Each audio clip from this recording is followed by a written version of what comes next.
understand what went wrong. I know we can find a way. I know we can find a way. I know we can find a way to stand up, stand up,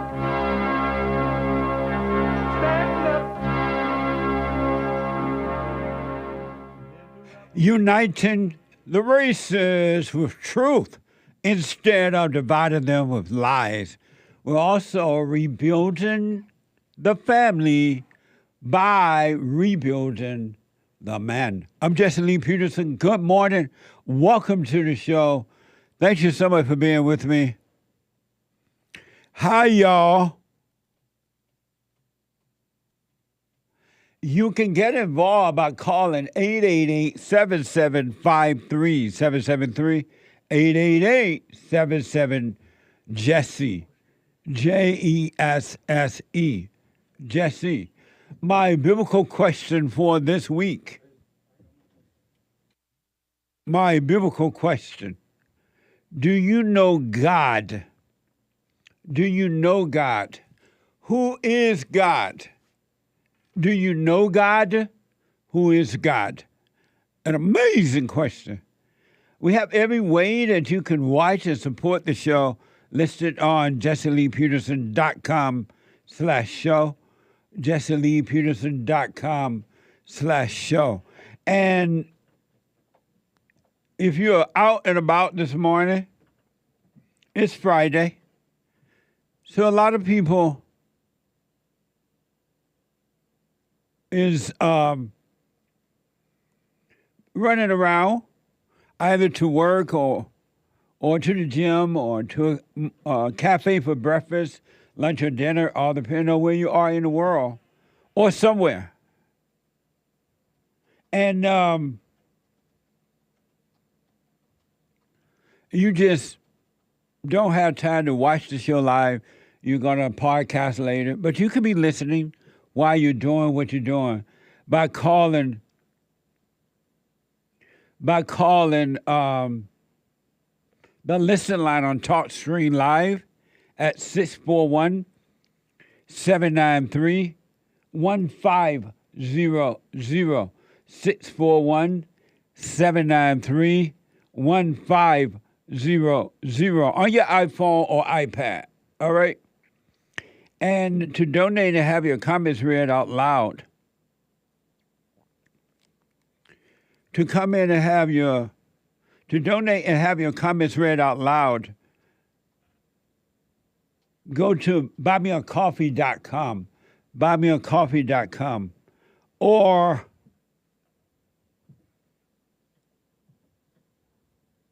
rebuildingtheman.com, rebuildingtheman.com.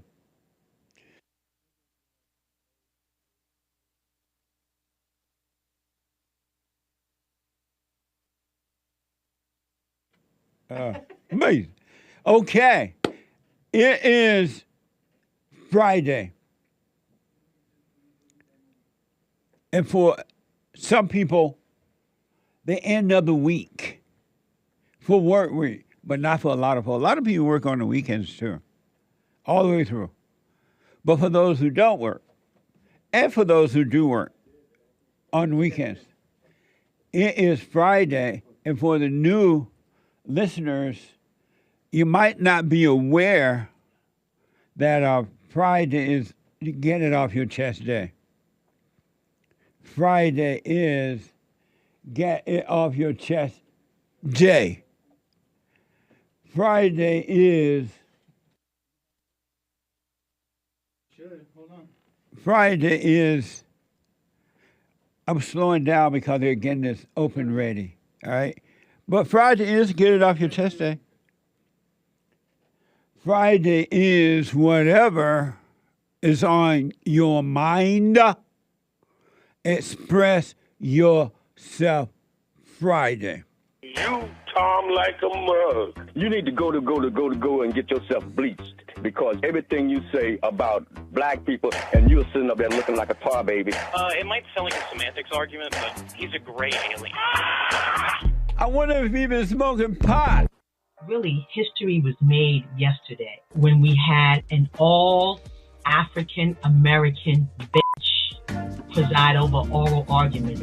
I just feel like I'm being discriminated because I think I don't know what I'm saying. For the first time in the history of the court. The yelling begins, and so does the little girl's crying. And what was even more special, you had 5 black women. Then things get physical. Don't think, oh my God. You want to get slapped too? You want to get slapped too? Amazing. Did that woman say we have, for the first time, we have a all African American bitch? Is that what she said? It definitely seemed like it. All African American bitch? Why would she say that?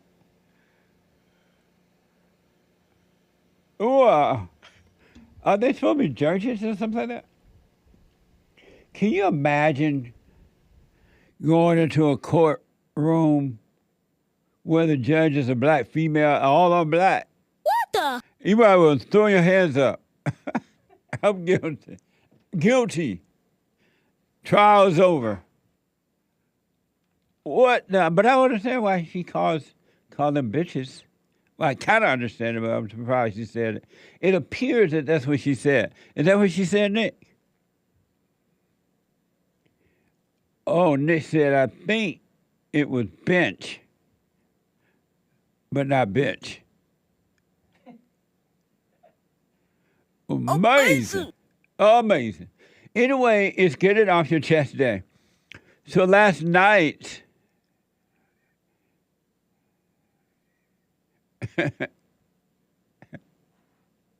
oh, Joel said you walk in that court with all those black women, innocent, and you leave with a literature date. Matter of fact, you make your own date because you know it's over. But anyway, last night we had the men's forum, first Thursday of every month. I have to say, it was amazing. I'm sitting there thinking and listening and paying attention, and I'm like, this is amazing. These guys do want to know the truth, but they just didn't know where to look or how to start the look. And now they have a clue. They're working on it. And so does the lady. I have a women's forum too. And I'm not just saying it just to appease the lady, but they're working on it. If they were, I wouldn't say anything or tell you. But they're working on it as well. So,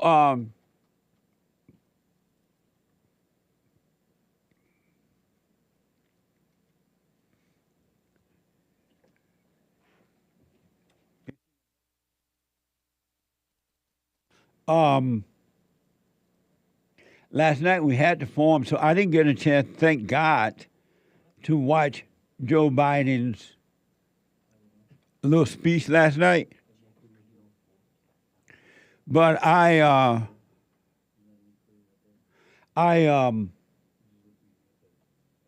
did catch, when I got home, which was late, I did catch a few of the sound bites, and this morning, and my producer, Sean, pulled up some this morning and put it into the package. And so I was thinking last night and this morning, and while talking to Sean, about the little address thing Biden gave, and the reaction of the people that work for us, the senators and Congress people, how they were acting and reacting. There was a black female Democrat and a woman from Allahu Abba country who was in Congress, and they were holding up signs like "Stop Genocide" or something like that. I forgot their names. And there was Marjorie Greene, and she had on a something like "Say Her Name" shirt and hat and stuff like that. And when Biden walked in, she ran over to him, and you know how they greet you while you're walking in, and gave him a little pen that says "Say Her Name." And during the little talk that Joe Biden was giving, the grown-ups were really acting out. They were acting like educated women, females, and men too was acting out with no grown-up experience at all. Insane. And I was thinking, it's amazing how all that has changed too. Because I remember when the president, whether you agree with them or not, would give what they call a State of the Union address. It was classy. Whether you agreed or not, it was classy. It wasn't rowdy. It wasn't yelling and screaming and carrying on. And these people that are yelling and screaming and carrying on like that, they're only doing it for thrills because nothing good comes from it. It's all for thrills. To feel good, knowing that other people are seeing them yelling and screaming and carrying on, and then to be talked about on the news or in the news right after it. It really just for thrill. It serves no purpose. And there's a way to disagree with the president, like they used to do in the good old days. You vote him out. You vote bills that you don't agree with him when you try to pass a bill that doesn't agree with what you want or whatever, right? But you don't get into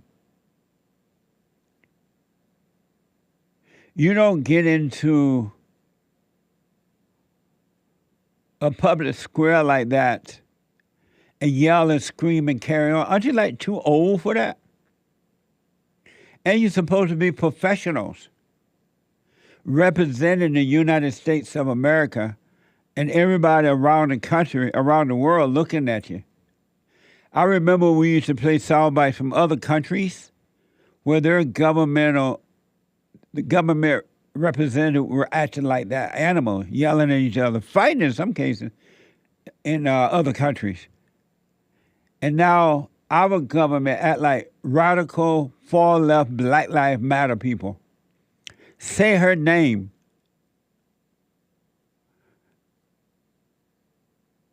It's one of the dumbest things I ever heard. I remember when they were burning down the country and stuff like that, or some black thug got killed by a cop or arrested or whatever because of something he did and not what the cop did. They were yelling, "Say their name! Say their name! Say her name!"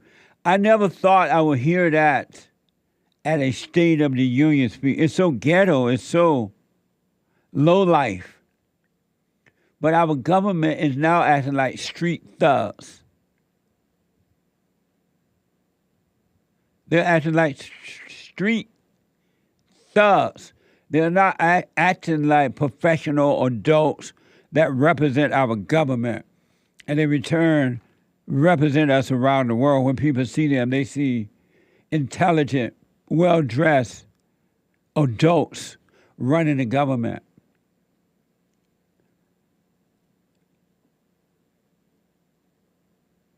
It is amazing to see that switch like that change. And they were all, I don't know about all of them, but most of them, you could see them walking in or sitting around waiting, and they went there to be stupid, to act ghetto. They wore clothes that was cause them to stand out, so they would act stupid. They had on white dresses and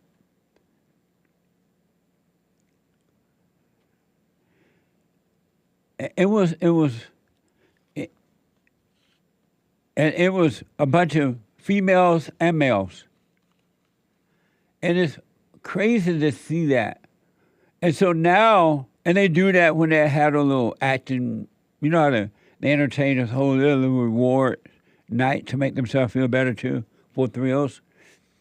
You see them acting that way too, but you kind of expect that from them. Even though in the good old days, they didn't act that way. They were classy. The award show was something that everyone would want to watch because favorite movies, favorite movie stars, and you want to see them that night, right? Not anymore. It's just all ghetto. It's just gone.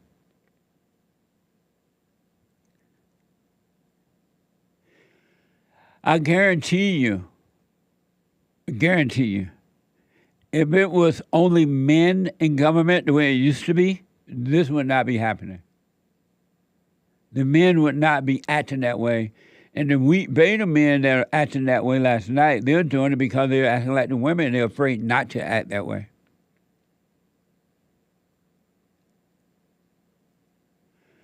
I say bring back all men in government, in our society, period, to run this society. It would be more stable. It would be decent. It would be well represented. But it's gone to hell in a handbasket now. Do you still think my country's coming back? Do you still believe my country is coming back? It's gone. Every one of them is dealing with hell inside themselves, but they don't know that that's what it is. They think it's them. And they love it, and they act it out. It appeared that they couldn't wait for last night so they could act like fools and idiots. And, I mean, they had on costumes that said, I'm an idiot. Say her name. And Biden, as weak as you please, said her name, but apparently he said the wrong name. Did you ever imagine that one day your government would be yelling and screaming, say her name?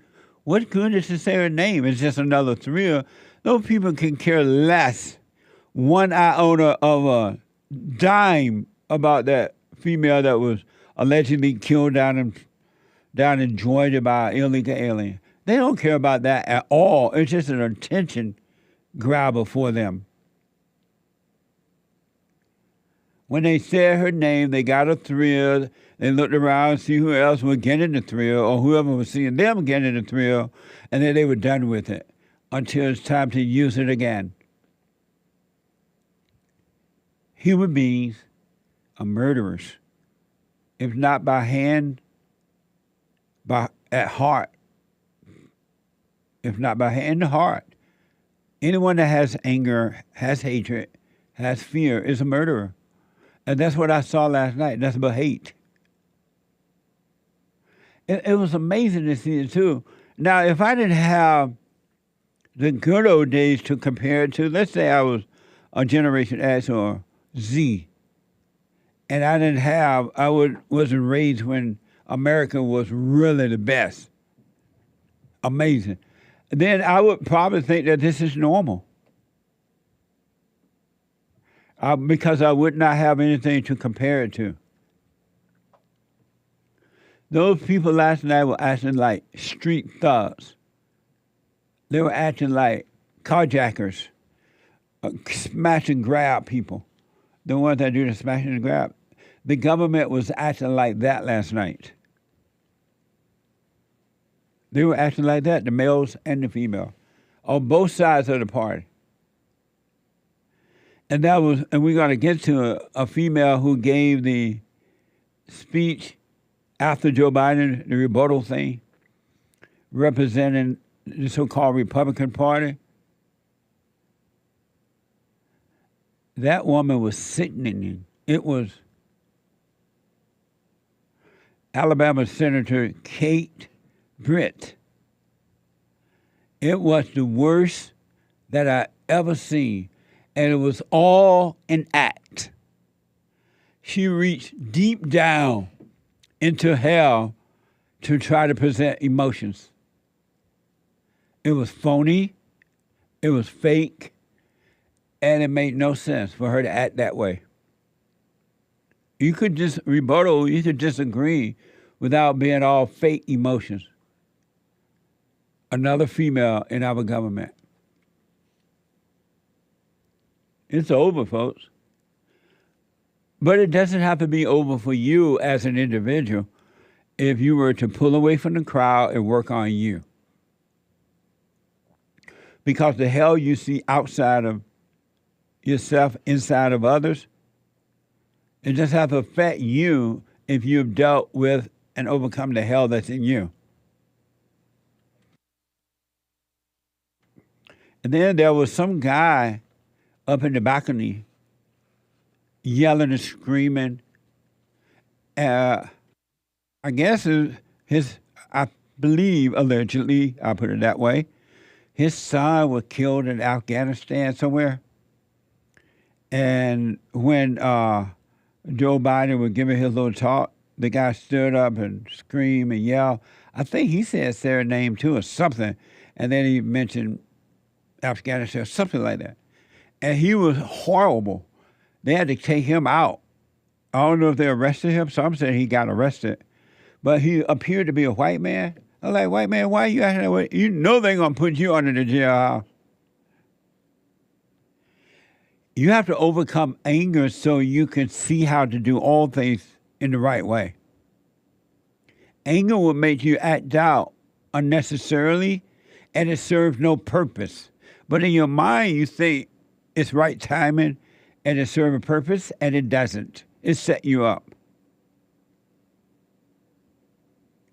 Anger is evil. Be not deceived. There's no such thing as good anger. Not human anger, that's for sure. And another thing, they tell you, well, we don't want a wall around the borders. That's inhumane. We want open borders. And so if they don't believe, and walls don't work. If they don't believe walls work, why did they put one up last night for Joe Biden? Why did they surround the Capitol building with a wall? If walls don't work, they shouldn't work anywhere, anytime. They lie to you. They protect themselves. They give themselves the best of everything, whatever you call best. But for you, no wall. And they say walls don't work. Well, why did you put a wall up last night then? This is from Breitbart.com. Federal authorities constructed a wall surrounding the U.S. Capitol building for President Joe Biden's Thursday State of the Union speech. Watch this from X. See the wall? On one hand, they say walls don't work. And then on the other hand, they put up walls. I remember on the Father's Day over the years, I've interviewed Jews, liberal Jews, I guess, who don't believe in walls for American borders. And so I would ask them first, should Israel have a wall around it? Israel put a wall up and that's a good thing? Yeah, absolutely. Israel got to protect itself. And I agree to that. But then when I asked, well, should America have a wall? Put a wall around its border? No. What the? I'm like, why do you disagree with America having a wall, but not Israel having a wall? And that's the same question about this last night. Why did they put a wall around the Capitol building if walls around our borders don't work?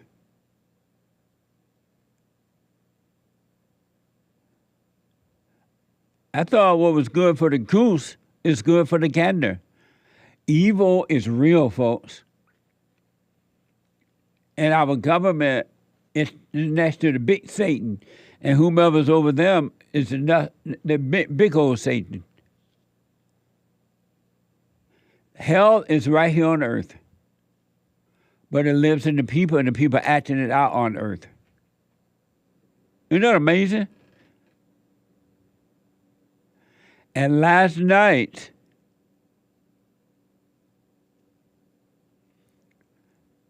and I do have to say, y'all know the Great White Hope totally want the wall. And that's another reason they don't want him in there, because they know he's going to put the wall up. Oh, the wall going up. But last night was a very female night. This is what happens on Girls' Night Out. This is from AP, because our government didn't act this way until they allowed women or females to become congressmen and senators and be in the government. It's gone wild. This is from AP.com. The death of Laken Riley, a nursing student from Georgia, has become a rallying cry for Republicans. A tragedy that they say encompasses the Biden administration handling of the U.S.-Mexico border. Isn't it like sad that the Republicans are no different than the government? They are so dumb. They need somebody to get killed by the illegal, allegedly get killed by illegal alien, and that become their rallying cry. The fact that illegals are coming in by the droves, and the fact that they're bringing drugs and crime and everything. Did you know that in South Central LA and East LA and all those places where the black gangs and the Mexican gangs that exist, for the most part, they're all over. It's a war, but you don't hear anything about it. Those gangs are turning on each other. And that's been going on for a long time, but it's worse now. But you don't hear anything about it from the black media, the so-called black representative, or anyone. They're quiet, silent on that. But the rallying cry for the Republican Party is Laken Riley. Isn't that something? Say her name. The economy. Why isn't that like a rallying cry? Bring back police. Isn't that a rallying cry? Bring back bail bonds. Lock these people up. Throw away the key. Rallying cry. But no, they need Laken. Fox is reporting that Marjorie Taylor Greene, but for those who don't know, she's a quote-unquote Republican out of Georgia. Marjorie Taylor Greene confronted Biden ahead of his speech concerning the death of college student Laken Riley, with Biden accepting from her a commemorative pin, including a photo of Riley. Watch this from X. And the State of the Union is Laken Riley. America has been under attack because of Joe Biden's open border policies, with over 10 million illegal aliens invading our country. I know how to say the name. Laken Riley. Say your name, Mr. President. Thank you so much. Thank you, Mr. President. You're about like, where am I? Why am I here? Is this a party? And Marjorie Taylor Greene looked like a thug. It doesn't look like she's at a State of the Union address. She looked like a thug. She's dressed like a thug. There's nothing professional about that at all. But it's for the thrill of it. It's all the thrill. My country's gone. I want my country back, but it's not coming back. What a sad way to live. When I look at the world, it fills me with sorrow. Children today gonna suffer. Back in a moment. You can't run from evil within yourself or outside of self. You gotta deal with it. And you need good in order to deal with evil. And God is good. You need to return to the Father. And you'll see within you, he will fight the battle for you. And he will fight it without, because he will show you how to deal with it. And you will have no fear. Love God with all your heart, all your soul, all your might, along with nothing else. Nothing else means yourself, your children, your wife, your things, your ego, your reputation, and all that. You can't care about any of that. The children of anger will use it to control you. But if you love God, he will renew your mind, and none of those things will be before him. And so when they go after you, oh, well, you may take my body, you may take my things, but you're not going to take my soul. And that's a true reality.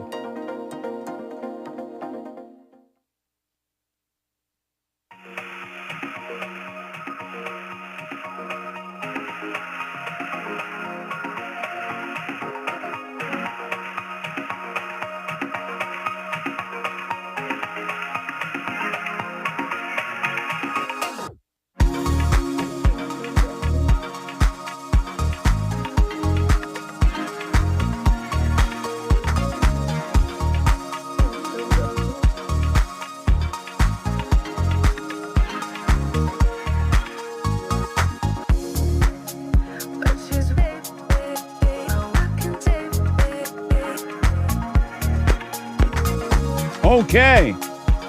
So listen up. It was a mess last night. I'm so glad I was at a meeting, the men's forum, and not that mess.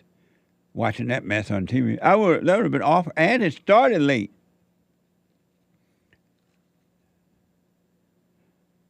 It was late. So listen up. At 9 a.m. this morning, right after my show, the Hake, Hake report.com is coming up from 9 to 11 a.m. Pacific time. You don't want to miss it.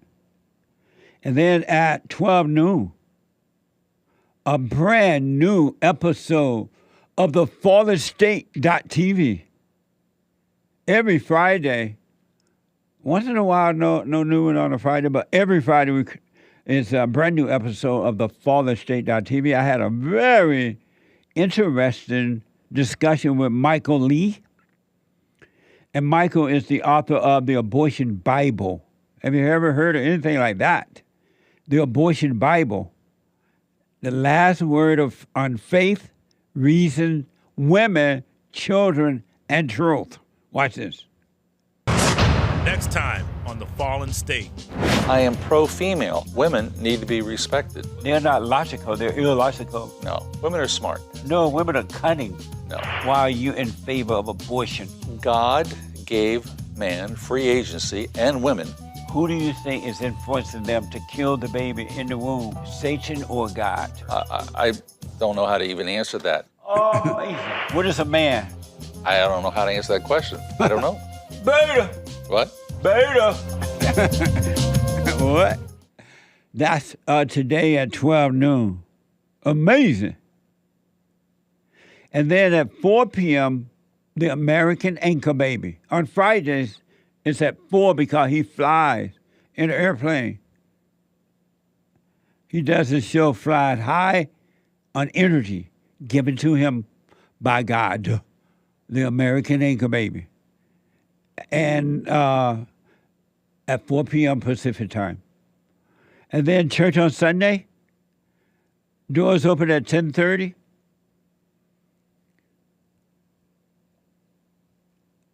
Doors open at 10:30, meeting at 11 a.m. Pacific time, 2 p.m. Eastern time. Go to rebuildingaman.com/church. You can watch it live if you're not able to be there in person. All right? And thank you all for your support on that as well. Thank you. And last but not least,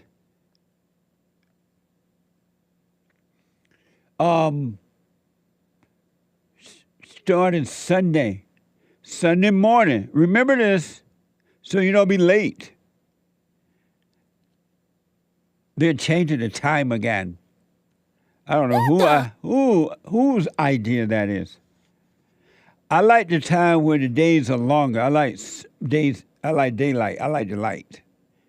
And so the clock is going one way or the other. I had to find out. Do you know, Hassan? You don't know? I believe it's going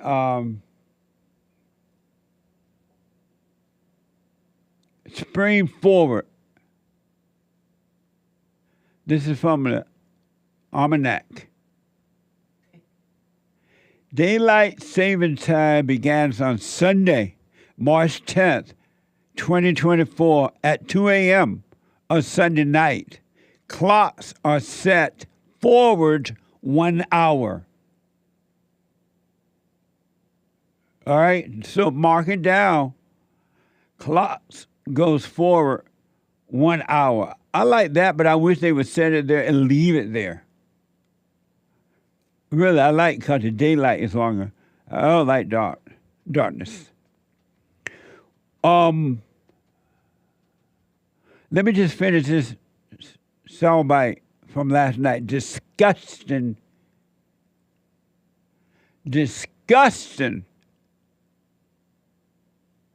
Trump want to leave it alone? Yeah. Really? Right on. See that? No wonder he need to be president. But last night was disgusting. Grown-ups acting like thugs, and they're supposed to be working for us. They should be carrying themselves like professionals. but they carry themselves. Marjorie Taylor Greene was dressed like a thug last night. And the Democrats in white and all that mess carrying signs, thuggish. And yelling and screaming and carrying on, thuggish. Say her name. What the? They could care less about that girl. According to CNN, Nancy Pelosi reacted to Biden's ad-libbed moment using the word illegal because when Marjorie Greene yelled, say her name, it scared Biden, looked like. Biden like, what the? What the? And then he picked up the little pen that she gave him. And then he said, Lincoln. He didn't say Lake he said Lincoln. And I think that they said Lincoln was some type of sports guy from back time or somewhere. Because she scared him. And he picked the pen up and said it, and he said she was killed by an illegal alien. But according to CNN, Nancy Pelosi reacted to Biden ad-lib moment using the word illegal instead of undocumented, in reference to a Venezuelan migrant who is the suspect in the death of Laken Riley. Watch this from CNN. It's not about him. It's not about me. I'd be a winner. Not really. I'd be winner. Oh, everybody. Oh. Lincoln Riley, an innocent young woman who was killed by an illegal. That's right. But how many of the thousands of people being killed by illegals? To her parents, I say, my heart goes out to you, having lost children myself. I understand. Now, you should have said undocumented, but that's not a big thing, okay? Well, what's the big thing about it? No, I actually wasn't even going to ask about that. I was just going to ask more about the moment. But you do think that he should have said undocumented? That wasn't going to be my question. Well, we usually say undocumented. He said illegal. I don't think it's a big deal. Okay. I don't think it's a big deal. But more broadly. Because I think his focus was on the sympathy for the family. Yeah. It's a terrible tragedy. Oh, Lord. They don't care about those people. Not one iota. And why can you say illegal instead of undocumented? Because illegal let you see that as real. Undocumented sound nice. It's like they cover up the word evil and call it post-traumatic stress disorder or depression instead of evil. What a mess. The government is a mess. I'm surprised the country's still standing. Because these people have no idea how to run a government anymore. Zero idea.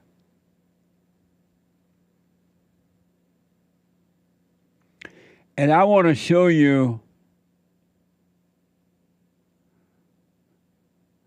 this sad, pathetic, fake emotional disgusted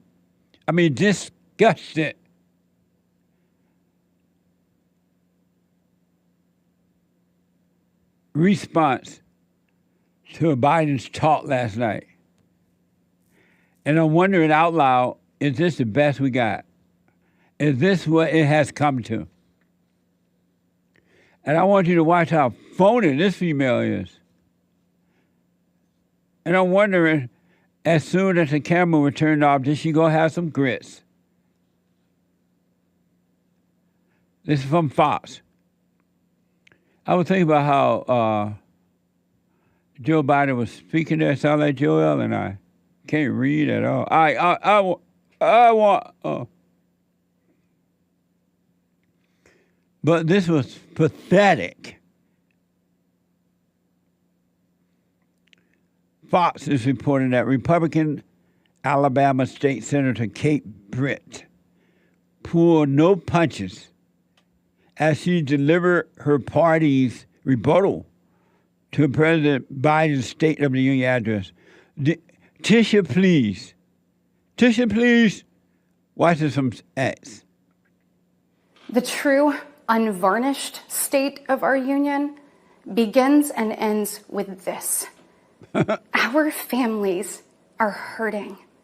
Just think about Lake and Riley, this beautiful 22-year-old nursing student went out on a jog one morning, but she never got the opportunity to return home.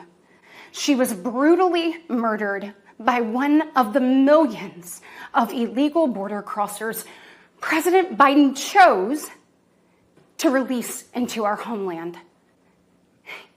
Y'all, as a mom, disgusting. I can't quit thinking about this. Oh, Lord, you I lying. mean, this could have been my daughter. And tonight, President Biden finally said her name. But he refused to take responsibility for his own actions. Mr. President, oh, Lord. Enough is enough. Yes, Mama. This is the United States of America. And it is past time, in my opinion, that we start acting like it.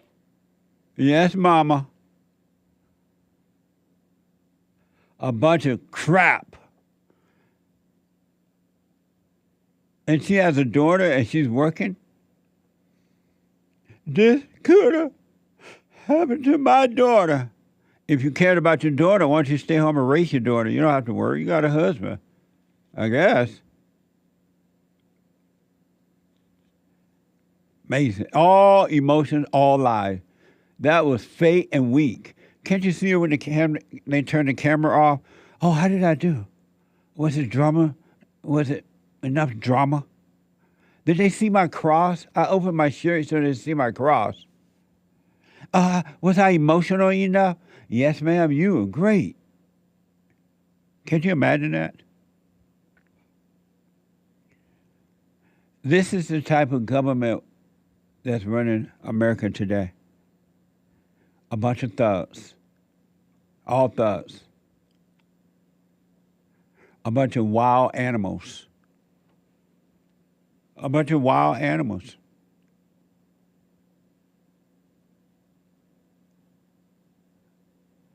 Lies and lies and more lies. More lies.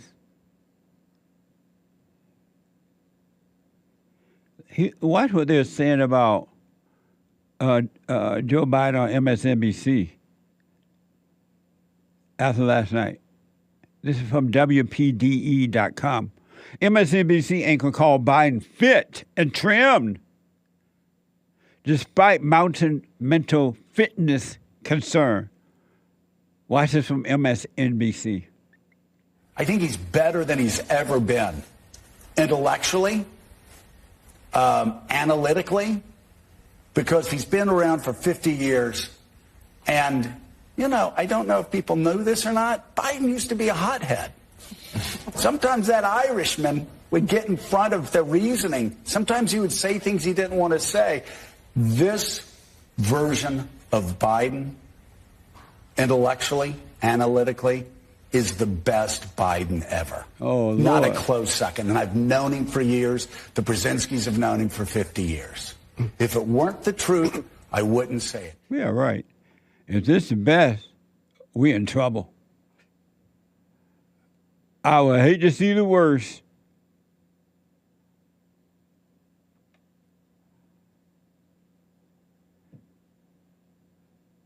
The interesting thing about a lie, once you believe a lie, you cannot believe the truth. Really. And the only way that you will ever believe the truth again, you have to look inside yourself and want the truth, and the truth will come and save you. You have to really want it. I want you to watch, speaking of once you believe a lie, you cannot believe the truth, watch this compilation. Do you think that President Biden is mentally fit for office? That was a partisan report. and President Biden has been absolved of any criminal wrongdoing? President Biden is absolutely Wicked Witch of the West. fit. Trump is the one who is crazy. With the low IQ. I think he's the one who's a liar.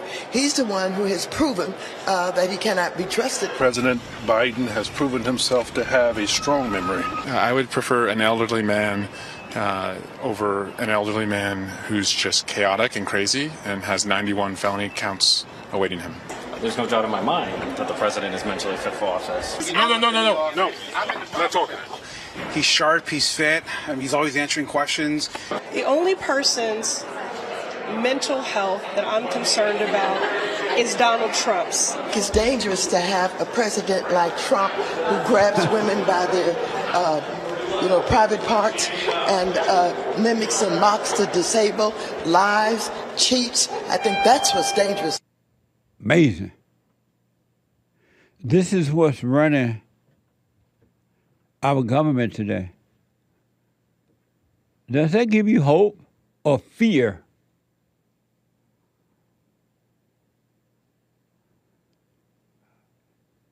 Well, have no fear. Fear, salvation is here. NBC is reporting. Donald Trump said Wednesday, it is important for the good. It is important for the good of our country that Joe Biden and I debate issues that are so vital to America and the American people. Therefore, I am calling for debate or debates anytime, anywhere, any place. I'm calling for debates anytime, anywhere, any place. Have no fear, salvation is here. Hope, help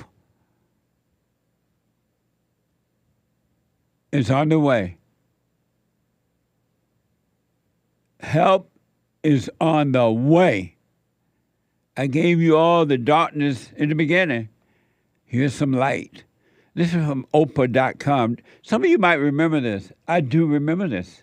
Donald Trump teases a presidential bid during 1988 Oprah show appearance. Watch this compilation. Would you like to be the president of the United States? I really don't believe I would run it, but I would like to see somebody as the president who could do the job, and there are very capable people in this country. Most people who are capable are not running for office. Most men are frightened of politics today. It is a shame, isn't it? Yes. It is a shame. The most capable people are not necessarily running for political office, and that is a very sad commentary on the country. Why wouldn't you dedicate yourself to public service? Because I think it's a very mean life. I would love and I would dedicate my life to this country, but I see it as being a mean life, and I also see it as somebody with strong views and somebody with the kind of views that are maybe a little bit unpopular, which may be right, but may be unpopular, wouldn't necessarily have a chance of getting elected against somebody with no great brain but a big smile. And that's a sad commentary for the political process. Would you ever? Probably not, but I do get tired of seeing the country ripped off. Why would you not? I just don't think I really have the inclination to do it. I love what I'm doing. I really like it. Also, it doesn't pay as well. No, it doesn't. But, you know, I just probably wouldn't do it, Oprah. I probably wouldn't, but I do get tired of seeing what's happening with this country. And if it got so bad, I would never want to rule it out totally, because I really am tired of seeing what's happening with this country, how we're really making other people live like kings, and we're not. Amazing. In that first video you saw there, Donald Trump looked like one of his son's age. His son looked just like him. Amazing. He was 34 in that first one. He looked like one of his sons. It was amazing. Help is on the way. Watch out November 2024. But believe me, the devils will chase him down all the way to the pole. But have no fear. Salvation is here. Amazing. Let me go to Marianne, first time I call out of Oregon. Marianne, welcome to the show. You're on the air. Hi, thank you. You're Hi, welcome. Jesse. You're welcome. I just wanted to comment and say that I started listening to you a few months ago, and I have dedicated myself to doing the silent prayer. And I was severely abused as a child, and I have PTSD and all that stuff that I hate to talk about now because everybody has it, but nobody acts the way that I do because I don't think they really have it. But I stopped feeling sorry for myself, and I've been doing the silent prayer. And I want you to know that I have been off of all of my anxiety medications, all of my antidepressant medications for 6 weeks now. And I am doing great, and I'm feeling great. And I just want to thank you, Jesse, for giving my life back to me. And I never got a chance to, forgive my mom like you have said to do. But I did it kind of in my own way. But I understand what you say, and I apply that to my life now because I have 2 children that I don't want them to end up like I did. So I'm very careful with them, and I listen to you all the time, and I'm hoping that I'm not, being 100% evil to my children. Amazing. Marianne, I promise you, with all that is within me, if you stay with it, work on you, watch those thoughts now. Don't call those feelings that come as a result of thought you. Stop identifying with them. And no matter if it's something called fear or doubt or worry, whatever, stop identifying with it. It's not you. It's all evil spirits that you thought were you. You haven't seen anything yet. God will give you a clear mind.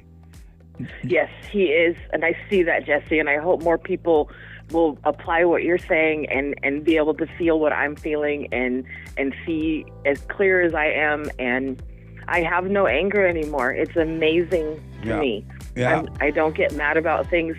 I hate the way the world is going right now. I don't. Marianne, I don't agree with. Can you hold? Let me take a quick break. Sure. All right, hold on. I got to take a quick break. 2 more hours to go. Hake is coming in with the hate news, not the fake news.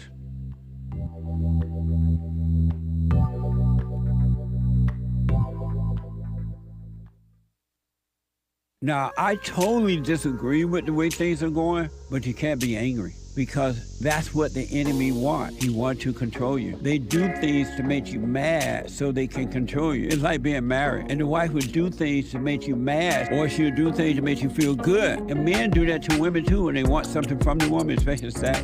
They'll make her feel good, or they'll make her angry.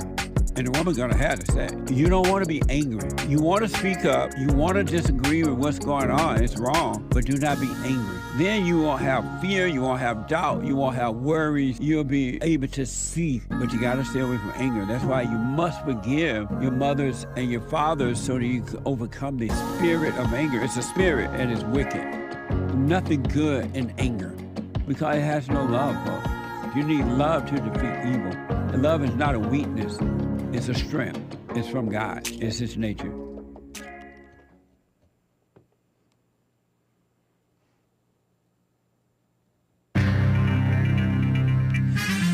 A whole lot of mess going on in the world.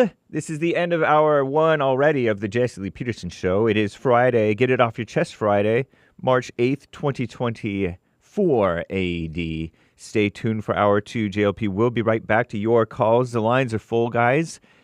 But first, Hake news, not fake news. After the Jesse Lee Peterson Show, the Hake Report, Krishan the Dawn will be with me. And I will also have Joelle Friday as a little guest. So catch thehakereport.com. We do have the Fallen State with the pro-choice Christian Michael Lee joining Jesse, premiering at noon Pacific time today. And after that, American Anchor, baby. And of course, in case you missed it, you can catch Jesse Lee Peterson on the Roseanne Barr podcast, episode 38, Evil Comes Through the Woman. Nice. So catch that on her Rumble channel or her YouTube channel. And of course, also, Jesse Lee was on Owen Schroyer InfoWars yesterday with Harrison Smith guest hosting. So check that out on band.video, I believe. The State of the Union. The far-left female-run outlet The Skim reports that Biden pushed reproductive health care. No such thing. Biden vowed to restore the nationwide so-called right to abortion if reelected. He urged lawmakers to protect IVF nationally, in vitro fertilization, fertilizing an egg inside of a glass. Amid backlash surrounding the Alabama State Supreme Court's decision, he directly addressed women's political power, saying that they'll vote to defend reproductive freedoms, meaning to kill the babies. Comes as one poll found that 17% of female voters under 50 say that abortion is their number one issue in the election. Maybe they shouldn't be voting after all, huh? Shouldn't be worrying their pretty little heads, so eager to kill the babies. 17% of those ladies. The economy. Americans generally have a pessimistic view of it, but Crooked Joe tried to focus on job growth, cooling inflation, and his administration's efforts to boost infrastructure, communist buzzword, and manufacturing. He acknowledged high housing costs out of control, saying he would work to pass a tax credit to help homeowners. Crooked Joe said part of creating a booming economy is focusing on education. What a liar. What a liar. The Israel-Hamas war. Biden vowed that the United States would not rest until all the remaining hostages who were taken by Hamas October 7th are brought home. He said Israel has the right to defend themselves against Hamas, but also have a responsibility to protect innocent civilians. All talk, just words, lip service, we call it. Biden announced the U.S. military would be building a temporary port on Gaza's coast to deliver humanitarian aid. It comes as the evil UN is warning that at least a quarter of Gaza's 2.3 million people population is on the brink of famine. Biden also faces pressure from the Democrat Party, within the Democrat Party and voters, to address the humanitarian crisis and back a ceasefire. Meanwhile, in America, Uvalde, a little update on Uvalde. So-called families of the victims of the May 2022 shooting massacre at Uvalde, Texas, at that school by that 17-year-old guy who shot his grandmother, too, in the face, I think. But she survived, I think. Are furious after an independent investigator tasked with probing the police response cleared all of the police. Wait, what happened? Cleared all local officers of wrongdoing. Jesse Prado, retired Austin police detective and the investigator in question, delivered his report to a packed city council meeting yesterday and was immediately met with criticism. Prado said that the officers at the scene acted in good faith despite multiple agencies previously agreeing that law enforcement botched their response to the massacre. Remember, they were waiting for like 77 minutes, according to the thing. You said that they did it in good faith. You call that good faith? They stood there 77 minutes and waited until after they got a call that the kids were still alive in there. What a mess. I'm James Hake. Now back to JLP, Hour 2.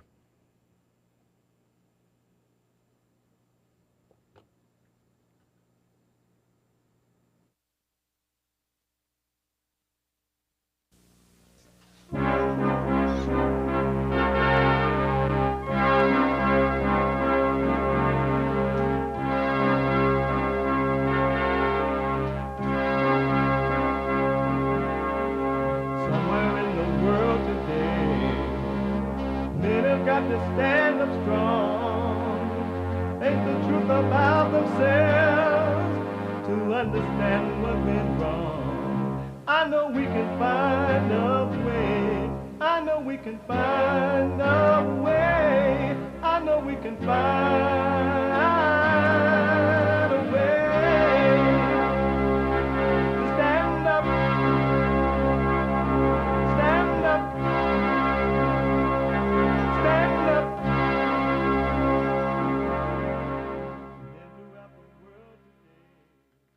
Uniting the races with truth instead of dividing them with lies. We're also rebuilding the family by rebuilding the man. I'm Jesse Lee Peterson. Welcome to the second hour of the show today. The biblical question is, do you know God? Who is God? Do you know God? Who is God? Do you know God? Who is God? Amazing. We have every way every way to watch and support the show listed on JesseLeePeterson.com/show. Life is amazing when you really, really understand it. Amazing. Anyway, I was just reflecting as I'm speaking. You can, if you're busy and you don't have time to hear the show live, you can podcast, but you can be listening while you're doing whatever it is that you're doing. Even if you're saying her name. Say her name.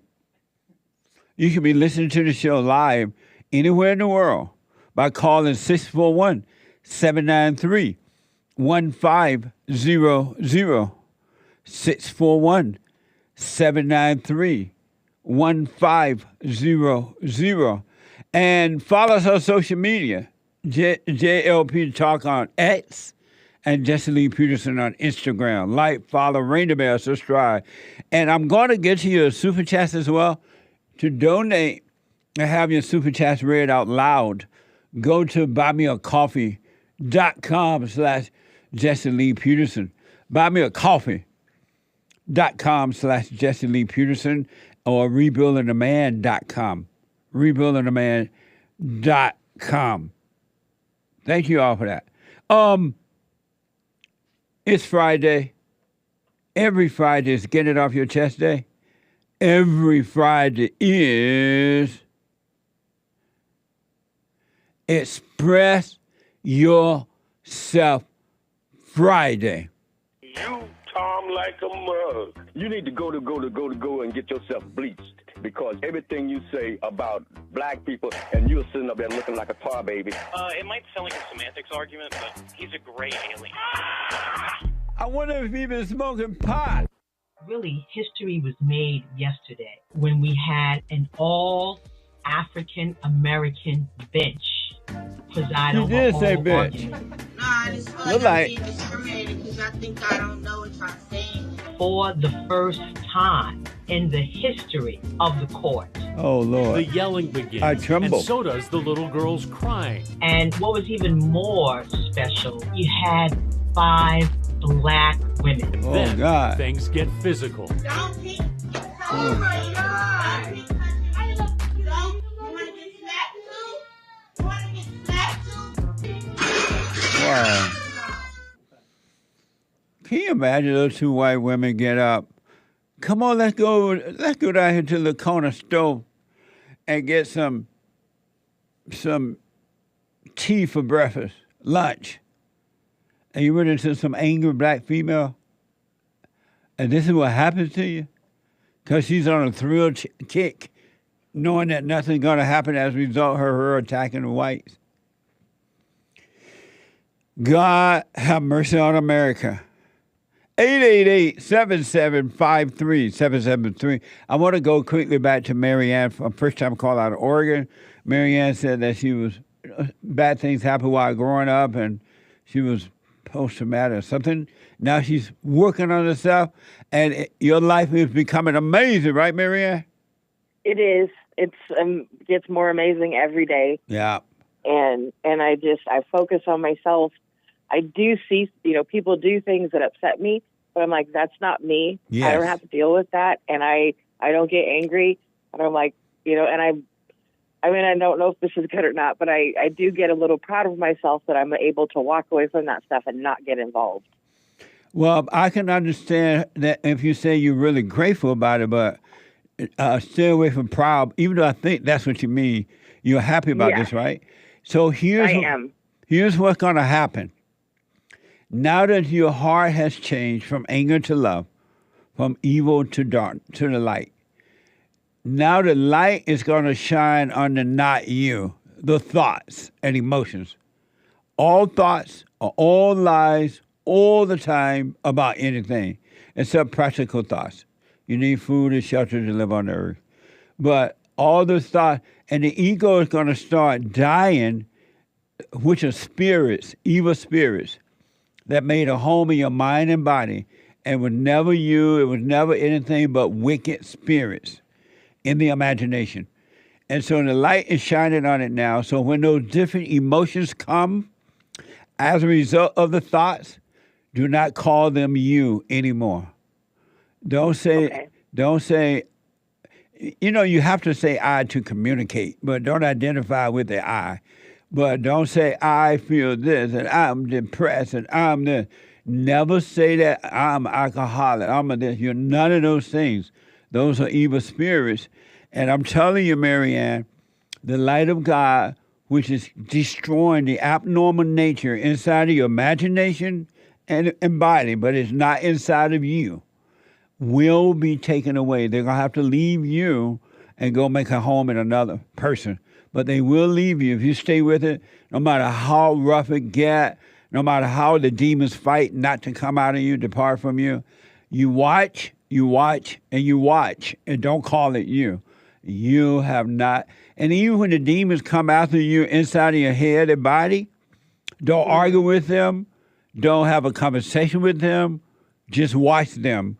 And then when evil people come after you, people that know you, know your past or whatever, right? Because he will send evil people after your family members, so-called friends or husband or whatever, right? When they come after you, you just watch and do not respond. Because those are just demons inside of them, and they want to keep you in hell. The devil screams when people leave hell. If one person escapes from hell, the devil doesn't like it. So don't respond to the demons in the mind, and don't respond to the demons inside of other people. You don't owe anyone anything.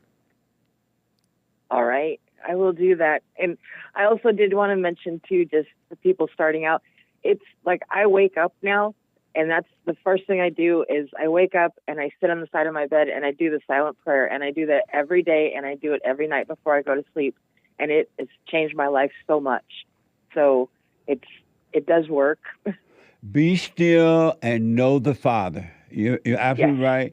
I wish, and I understand that most people don't want to do it all the time, whatever, right?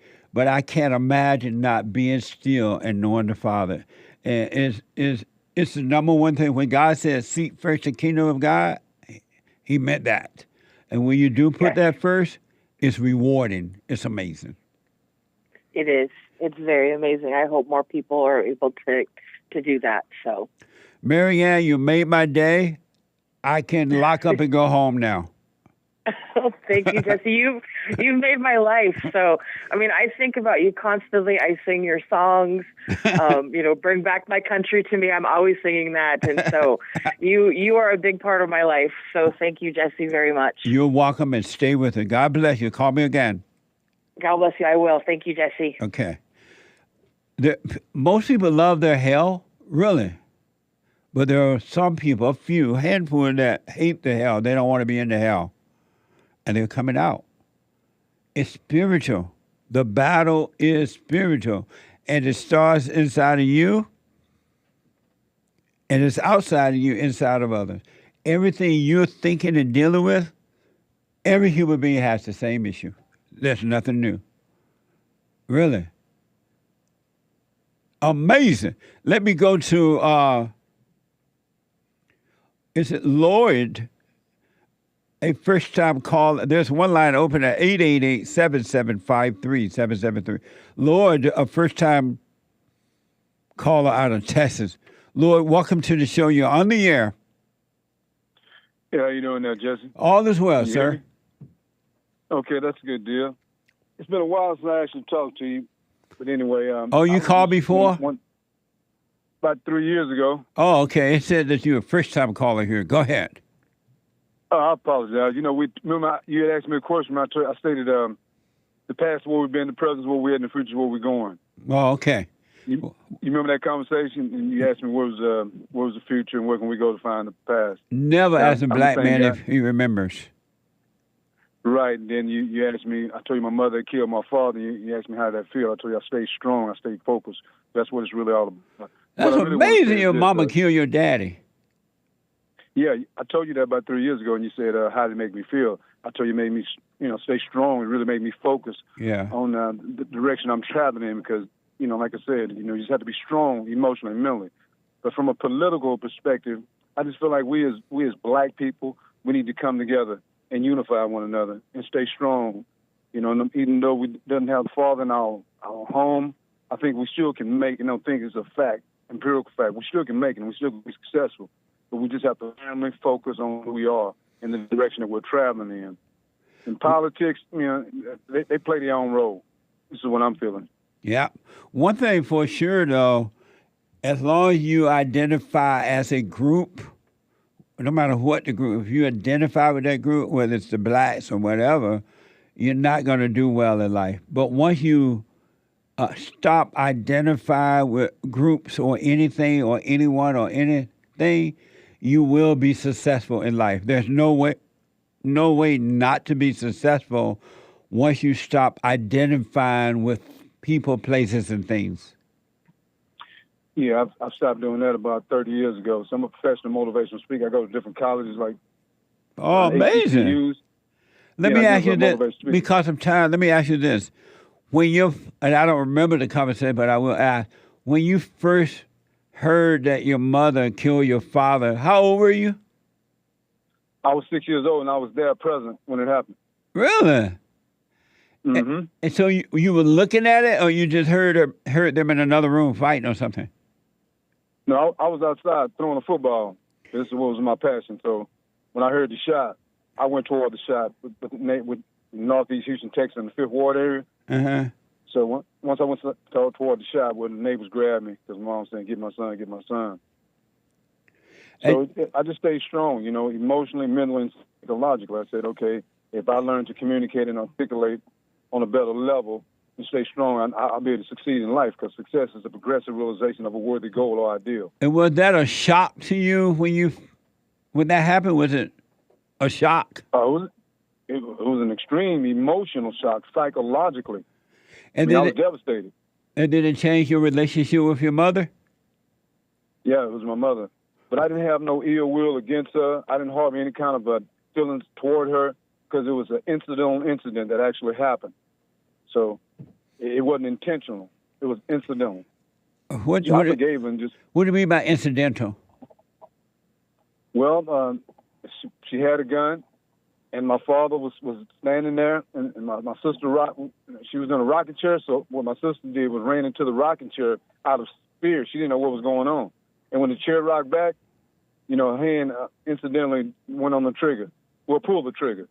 Your mother hand incidentally went on the trigger? No. My mother was sitting in a rocking chair, the old school rocking chairs in the 1960s. Right. We black, so we know how those were. She was sitting in the chair. My sister ran in the living room out of fear and shock. Didn't know what was going on. So she ran into the rocking chair like, Mom. The chair rocked back, and my mom's hand, just a finger, went on the trigger and pulled it. It was already on the trigger. It just pulled back. The pressure. Amazing. My dad was standing right in front of him. So. What a mess. Yeah, but I'd like to come down there, just in California on my own expense, and just come down on your show and just, talk about how we can clarify these things that's going on in our community. Well, send a notice to my producer at Jesse Lee Peters. No promises, but we'll definitely, you just never know. But send it to producer at JesseLeePeterson.com, all right? Yeah, okay. That's not a problem, man. I mean, we just need, speak about some issues that would help our ethnicity overcome mass incarceration, miseducation, misrepresentation, and gentrification. All right. Thank you, buddy. I appreciate it, all right? Okay, then, Jesse, we'll talk, man. All right, buddy. Amazing. What a mess, huh? Let me go to Pete.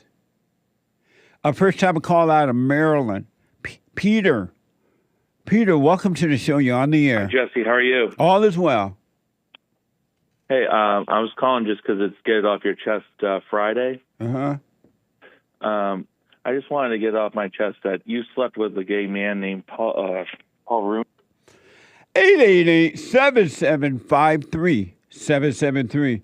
Let me go to John out of Romania. John, welcome to the show. You're on the air. Hello, Mr. Peterson. Hey, John. Well? Can you hear me well? Loud and clear. Nice. I think it's the first time this year, so Happy New Year. Oh, thank you. Happy New Year, John. Thanks. It's been an amazing year, and it's also 1 year since the first time we've talked. So Happy New Year to that. Thank you, man. It's amazing. It's been a year already. Yeah, I can believe it myself. And it's been an amazing year for me. Nice. I'm glad to hear that. Yeah. Yeah, that's the first thing I want to say. The second thing, I have a question regarding my father.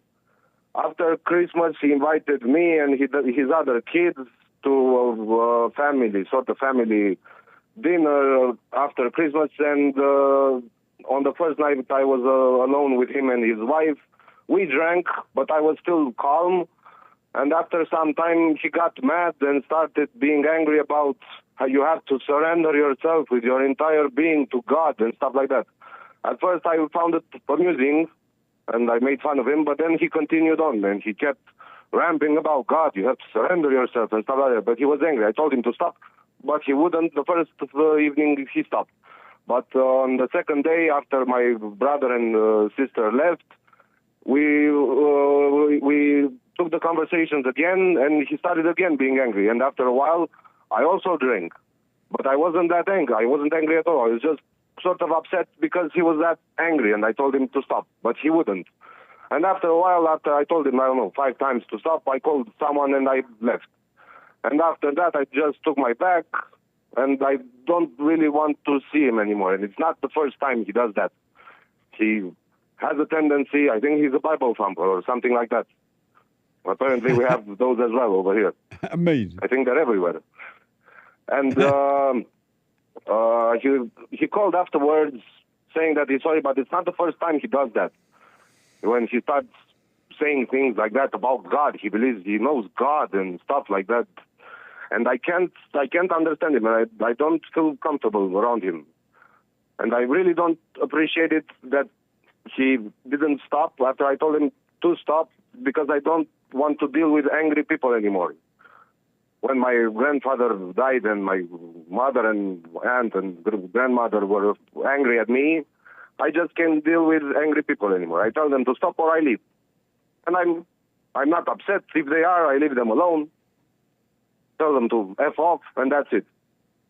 And the question about my father is it all right if I don't want to hang out with him, to talk with him, to interact with him? I love him, I wish him well, but I don't want to be around him. I don't appreciate his lectures or whatever he has to offer. Absolutely fine. You don't have to hang out with him at all. You don't have to talk to him unless you want to. But the only thing that you make sure of is that you're not angry at him. Don't resent him. He cannot help himself. It is not him.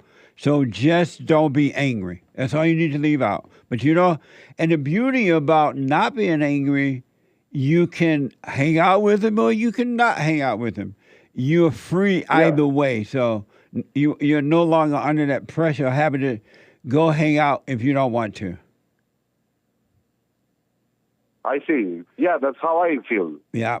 I mean, the father, for me, was my grandfather, and I appreciate the 30 years I've had with him, 31 years, and it's all right. I don't feel like I need a father anymore, a father figure, in some sense. You don't. You have returned to the Father, so don't resent your earthly father. Now that you've returned to the Father, you're fine.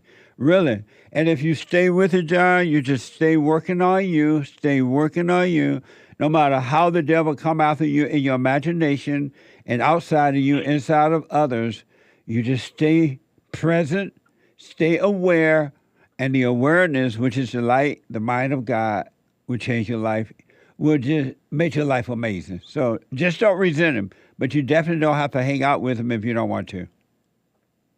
I don't resent him. I don't hate him, but I don't want to hang out with him. Right on. And it's been many times these past years when that has happened. I haven't been angry, and I saw the solution. Either leave or calm everyone down, including myself, not to start anything.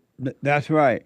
And I like the fact you said that I haven't been angry and I saw the solution.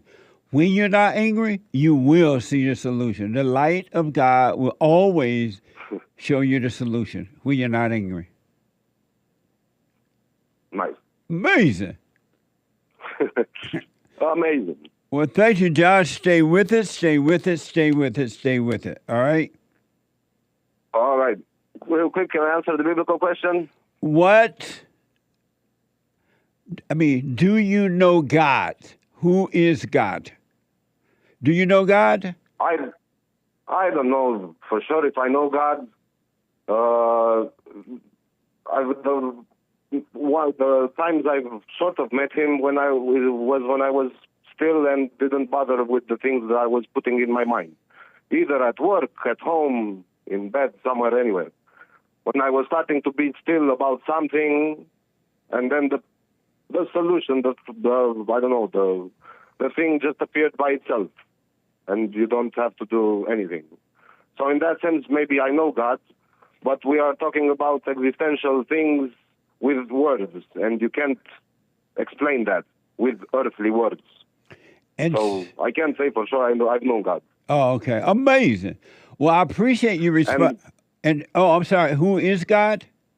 Oh, you don't know him. And also, who is God? Right. God is supposedly the name we've given to the thing we don't understand within ourselves or without maybe, something like that. But I don't bother with that anymore. I don't think about God all the time and stuff like that because it's just a name. We give names to things to express them. But it's not about that. It's about one moment after the other and being present and being aware and, I don't know, amazing. Start learning or just start observing. My grandfather used to have a saying, our power of understanding is limited. To say there is no God, you have to be stupid. But to say that the God is the one from church, the one from the sky that controls everyone and the stuff like that, you have to be a pillock. Amazing. Well, I appreciate that, John. I'll put my little 2 cents in on Sunday if the Lord is willing and the creek don't rise. Thank you for that. Sure. I appreciate you as well. And thank you again. All right, buddy. Good to hear from you. It's been an amazing time. You too, and an honor. Right on. Till Thank next you. time. Take care. All right, buddy. Heard around the world by everybody and their mama if you're white and everybody and they mama if you're black. Oh, amazing. Yes, I mean, last week, I guess the other day I was on Roseanne Barr show on her podcast and they aired it on yesterday. So you may want to check that out. The Roseanne Barr podcast. It's on YouTube and Rumble. Amazing! It was an amazing, Mamma Mia, hola, si, senor, interesting discussion. I enjoyed it. So check it out, Roseanne Barr podcast. Let me go to 888-773-773. 888-77-JESSE. Let me go quickly to, let me type this note. Sorry, folks, I'm trying to type a note. But I can't find my computer went out. But I need Hake. Okay. Let me go to, I can't get my computer back. Yeah. Huh? Oh, it's totally gone. Yeah. I'm trying to turn my computer back on. I blinked out. You definitely need that. What? You definitely need this. I know I can't. Pop into the camera. Right. Thank you. Thank you, Nick. Let me go to Jacob, a first-time caller out of New Jersey. Jacob, welcome to the show. You're on the air. Thank you, Jesse. Yes, sir. Good to hear from you. You too, buddy. I just learned about you and discovered you about 2 months ago. Uh-huh. And everything is amazing. Amazing. I just have to say that, man. My dad, he is Puerto Rican. I'm Puerto Rican. I know you say we black. In some way we mix. And I noticed we have a lot of the same struggles as black folks. And my wife, she's we got married and about 6 years ago. She's a black woman from Georgia, and so I wanted to ask you this. I'm sorry, I didn't want to get too long, but she always mentioned that men in the South are usually raised with more character and more standards. She's older than me, 10 years older than me. I'm 31, about to be 32. And so she always mentions that. And I noticed, like, when I learned about you, you had a lot of character. You had a lot of morals and morality. And I really am inspired by a lot of things that you're doing. And I appreciate you. Thank you. And I just wanted some advice about, like, my situation. I know you say it's hell. I know I'm in hell. I got to forgive my mom. I know I still got to do that. But I just started the silent prayer this month, and it's amazing. It's doing a lot of help for me in my job right now. And I'm trying to do better. And I want to do better. Thank you for all you've been doing. You're welcome, man. Stay with us, stay with us, stay with it. And go for the great white hope, and I hope you become the great black hope one day too. Amazing. I want to mention that. Nice. Amazing. So you're married to a woman 10 years older than you? Yeah, and it's completely my choice. I thought it was a smarter decision because I know I'm Puerto Rican and slow, and I just thought it was a better. I just thought it was a wise decision at the time. She was in church. She wasn't as ratchet as most of the other younger women around my age in my area and neighborhood. You know, it's a democratic city across from Philly, and it's just a mess. I like to call it the East Coast version of Compton. Camden, New Jersey is just like Compton. And so it's riddled with gangs, Puerto Ricans gangs and black gangs, but they usually, you know, try to unite with each other, but, you know, they all in a mess still, and they need people like you to learn from. How long you been that's married? All I've been doing. We've been married for about 6 years now. You have kids 7. with her? Not yet.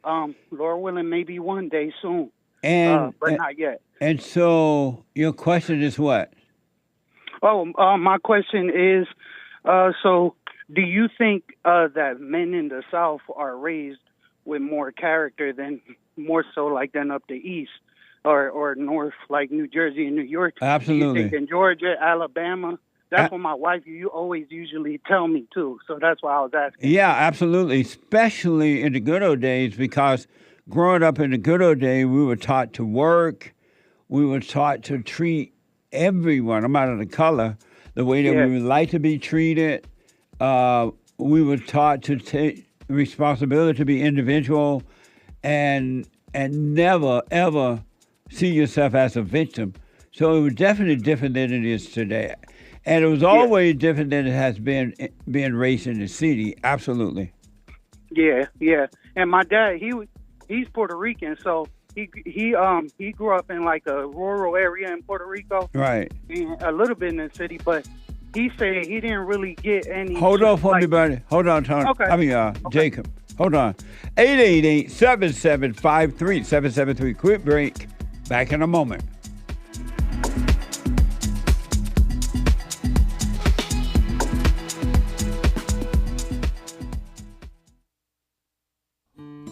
We have a counseling service, and I have to admit, thanks to God, it is the best counseling service on this side of heaven. I counsel with men and women, families, individuals around the world. Most people are unhappy, they're miserable, they have rough lives, they're depressed, suicidal, young and old, of all races. I understand, I know why, and I do understand it. Because exactly what's happening in me is happening with everybody outside of me, inside of them. And I've noticed that with those who really, really, really want to understand, they will become it just like that, out of one counseling session. If you need counseling, you can go to rebuildingaman.com or call 800-411-2663. 800-411-BOND. Best counseling service on this side of heaven.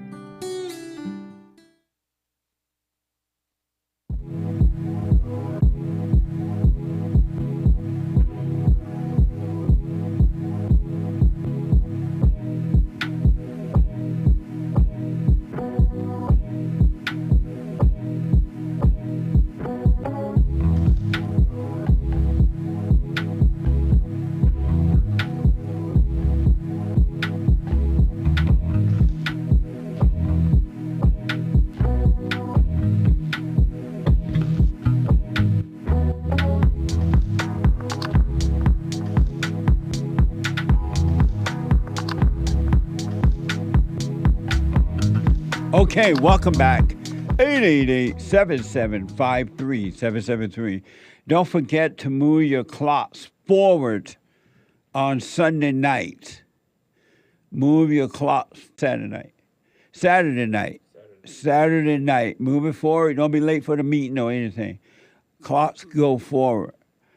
And for personal shout-outs, birthdays, weddings, anniversary shout-out, encouragement, no matter what, go to Cameo, cameo.com/Jesse Lee Peterson. cameo.com, Cameo/Jesse Lee Peterson. All right. I want to go quickly back to first time calling Jacob out of New Jersey. And Jacob been married for 6 years to an older woman, 10 years old. But all seem to be well. All is well, right, Jacob? Yes, sir. Thank you. Okay. For getting back to me, Jesse. You're welcome. And I guess my last question for you was, because I feel like I learned a lot from my wife and she learns a lot from me. As far as like that being said, my question is, she mentioned that when she first met me, she thought I was either white or Mexican because she's from Georgia, LaGrange. And I was wondering, why do a lot of Southern people don't learn about the Caribbeans and like Puerto Ricans, how they black, and Cubans and stuff like how they black? Like, it seemed like most Southern people believe that any Hispanic is just Mexican. And I just noticed that. And you say that a lot about, Sonia Sotomayor or whatever. She Puerto Rican, too. Oh, she Puerto Rican? Yeah, I don't agree with what she be doing. Right. Because my mom, she grew up on her. She grew up voting for Obama, voting for the Democrats, just like everybody else lost. And, she's learning now. She actually complained last week that, there's so many illegal immigrants in her neighborhood now. Yeah. And I said, you voted for that? And That's she right. had nothing to say. Absolutely. She had nothing to say because she knew I was right. Well, in closing, when I was growing up down in Alabama, there were no Mexicans or Puerto Ricans or anything but black and white. Okay. And so that's why, for me, and I think it's changed a lot now or somewhat, but before that, they just were not around, so we didn't know a lot about them. I got you. That's all right. Yeah. And so, do you think Puerto Ricans are aliens? Because my dad served in the military, U.S. military, and if they were born here, they're not aliens for sure. Yeah. Because anyone that's born here is a citizen. Yeah, and Puerto Rico is a commonwealth, so right. We don't need citizenship. We don't need a passport. That's right. At least Puerto Ricans don't. I was born in the United States, Camden, New Jersey, so, that's why I never considered myself that. But I always laugh at people who, in constitutional records, they still consider Puerto Ricans an alien race. That's funny, too. So I still say, yo, get these aliens out of here, man. Yeah, I've gone to Puerto Rico before. It was really nice. I stayed in the nice part, I guess, but it was really nice over there. Amazing. Yeah, to be it honest. really is. Yeah. Thank you. Yeah. Thank you so much for all you do, Jesse. Thank you, buddy. Call me again. I will. I will. Amazing. See, the truth is just the truth, and the lie is the lie. This is why you must return to the Father. Really. Salvation is about a change of heart and a return to the Father. There will come a day when I will return the children to the fathers and the fathers to the children. Super chat. Super chats. Over on Rumble, FK. I like your shirt. Thank you. It says The Great White Hope. Amazing. What a mess. Nice material, too. Yeah, you're leaning into it. Oh. Thanks. Amazing. You can get yours by going to rebuildingtheman.com/stores. Yeah. Rebuildingtheman.com/stores. I think it's in the Spreadshirt or something. Nice. Over on Rumble, FK Skidmarks says, what? Someone tell Charles that the greatest snowboard isn't black, he's white. Sean White. John is white. My producer, right? And who is Charlotte? Charles is another super chatter. Oh. Who bought a coffee saying the greatest snowboarder was black. Oh, okay. And they responded to that. Yeah. Oh, amazing. Thank you. Billy bought a coffee on buymeacoffee.com/JLP Talk. How do you know you know God? And Eminem hates Trump. Two unrelated phrases, I think. I'll deal with that on Sunday. Watch church on Sunday at 11 a.m. Pacific time, 2 p.m. Eastern time, rebuildingtheman.com/church if you're not able to make it in. All right? Nice. Thank you. Nice. Brian bought a coffee. Hey, Jesse, a mother's love is so special. It's the kind of love that stays with you until the day you die. Because sure. it kills you. That's for sure. Thank you. Thank you, Ben. Yeah. Dale bought 5 coffees. You're a strong man in a crazy world. What a messed up world. And it's not that the physical world is messed up, even though the human beings are messing it up with trash and stuff. It's the person. Human beings are evil until they overcome the heart and change. And it's a mess. I can't. You know, I was thinking about this, reflecting. I had no idea how evil human beings are. And as a result of evil, how Satan messed with the mind. If you understood the depths of how screwed up the mind is, the imagination is, it will blow your mind. The devil have people thinking and doing all kinds of, stuff that you just never heard of. You'd be like, what the? But because you understand it now, what you're dealing with and what's working through them, it's easy to deal with because there's nothing to deal with. But it will blow your mirror fro off. And speaking of a mirror fro, people want to know, well, who is that on your shirt? That is me. What the? My mirror fro. Amazing. This is a picture from the 60s when I used to wear an Amerifro. All that hair is real, and it's on my head. Oh, God. Isn't that amazing? Come on, man. A lot of people don't. Even Sean, my producer, was looking at the shirt this morning. He didn't even see that was me until later in the morning. He's like, what the? Amazing. That was in the 60s. When I first moved to L.A., I took on an Amerifro. At that time, I was calling it an Afro because I have no sense. I had 0 sense then. But it is an Amerifro. And you can get this at rebuildingtheman.com, right? It's in the Teespring. It's in the Fallen State Teespring. Yeah, if you go to rebuildingtheman.com/stores, look to the Fallen State Teespring link. It's not listed on the website. What the?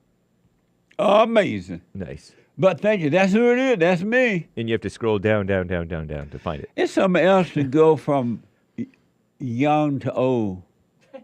Old ain't beautiful. It's a mess getting old, huh? Yeah. Old ain't beautiful.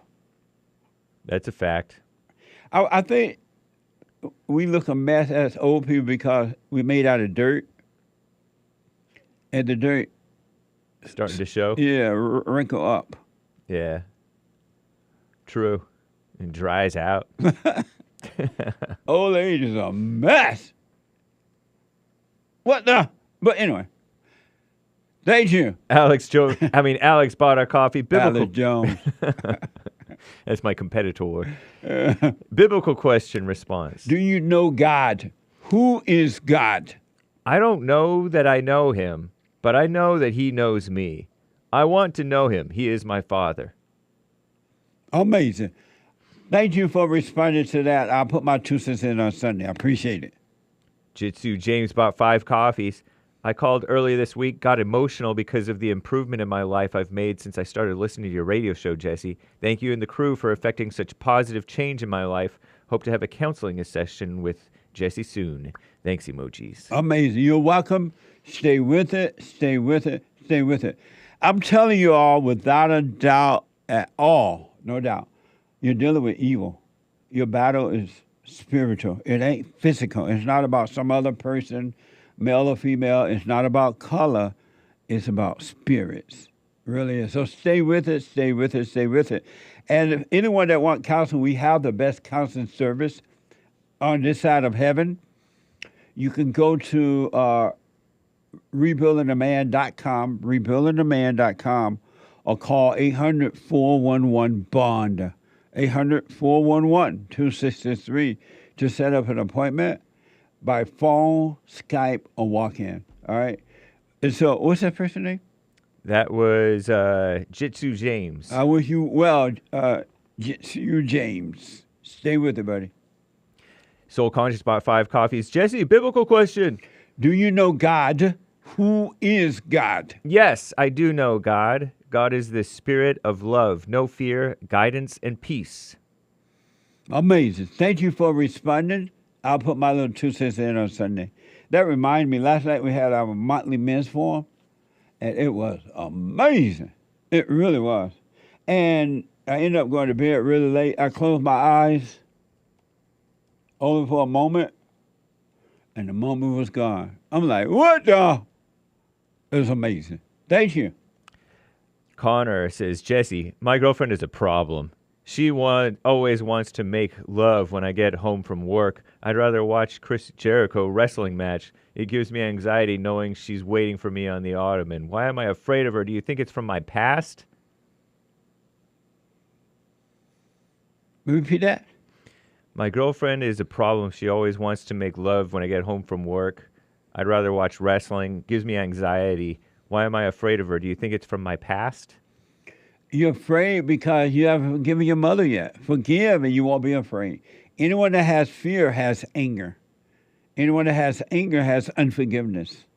Once you forgive, when you see that's wrong for being angry, forgive your mother and father, you will not be afraid of anyone or anything. Fear will disappear when anger disappears. All right? So don't worry about it. Amazing. My friend texted me and said... And stop having sex out of wedlock. Yeah, that's for sure. Don't be living with her. What the? My friend said, I guess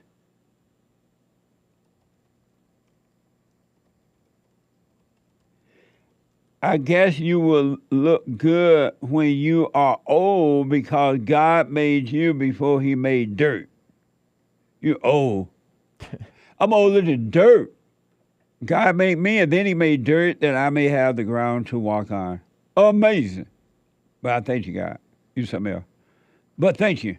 Joao, John in English, I'm Brazilian, bought a coffee, a non-pithy one. Hi, Jesse and Hake. Today is International Women's Day, and it's a mess. Today in my work, they said women are special, and if the world only had men, we'd all be doomed. They said that women give men the gift of life. Tell me about thinking that you are God. It's crazy. Pure craziness. It reminded me of different verses, such as in 1 Corinthians 3:18-20. Yeah. It's a mess. Yeah. It really is a mess. Thank you. Much love from Brazil. Yeah. Heard around the world by everybody and their mom, and they mama if you're black, and their mama if you're white. Heard up and down the world if you're a flat earther. Amazing. And pardon me if I butchered your name, Joao, John in English, Brazilian. The Observer of Thoughts bought a coffee. I want to answer the biblical question. Do you know God? Who is God? No, I don't know God, and I don't know who God is. I just pray, silent prayer, of course, and have faith in God. Have an amazing Friday. Thank you. Thank you, and I'll respond on Sunday. Thank you very much. You got to pray just to make it today. You got to pray, pray. Remember that song? Yeah. You got to pray. You remember that, Hassan? It's a rap song, right? No. You got to pray just to make it today. I only know these songs. MC Hammer. I think that's his name. Right? I only know these songs from you. Oh, really? What the? Yeah, it's 1990. MC Hammer. You got to pray just to make it today. Maybe it's not rap. Is it rap? I don't know. See, some rap is good. I think that's a Christian song, though. Oh, yeah. Did he turn Christian? I think so. I'm not sure. I forgot. Anyway. Thank you. I appreciate it. Evgeny Crosby with a diamond on D Live. Tales from the Crypt Part 7 starring Joe Biden. What a mess. Yeah. Yeah. It's going to be an interesting year now that it looked like it's going to be Joe Biden and the Great White Hope. I hope you've overcome your anger so you have no fear through what's going to come. Really. Amazing. Thank you. Chalice, generous donation on Cash App. Bond to JLP on Cash App. Thank you, Chalice. No message. Thank you. Aries with the diamond, no message. Thank you. Thank you. Mike Young bought a coffee. Hey, Jesse, just shame the idiots on The View, including the Rhino Republican, hates the Great White Hope so much. It's not funny. I've never seen so much hatred towards one man. All he's trying to do is fight for our own country. The white man can't even fight for our own country. What a shame. The darkness hate the light. They hate Trump because they hate the light inside of Trump. Believe me. That's what it really comes down to. They hate the light. Amazing. Thank you. Canadian Commie Mike bought 5 coffees. Hi, Jesse. Who between these black queens is more attractive? Beyonce, Jay-Z's wife, Rihanna, or Big Mama Mitchell, Barack's spouse? he called it husband. And who else? Beyonce, Rihanna, or Big Mama Michelle. He called him Mitchell, but whatever. I don't know. I guess Rihanna. Yeah. I think Rihanna. If we had to make a choice. Rihanna. Thank you. Stop there. Okie dokie. I'm going to stop. I want to say some calls, and we'll finish up with those in a minute here. Thank you. Amazing. Let me go quickly to Russ, a first-time caller out of North Carolina. Russ, welcome to the show. You're on the air.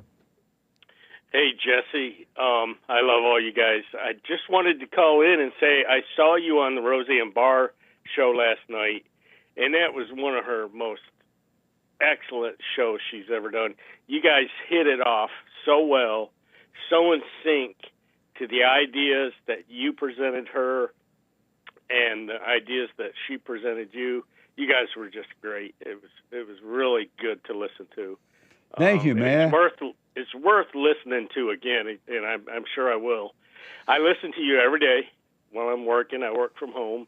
Listen every single day, and I'm sure you won't remember, but when you were in Orlando, I had went to Orlando, and as soon as I had arrived and I was getting up, I think we were on the top floor, and I think maybe you were staying up there too.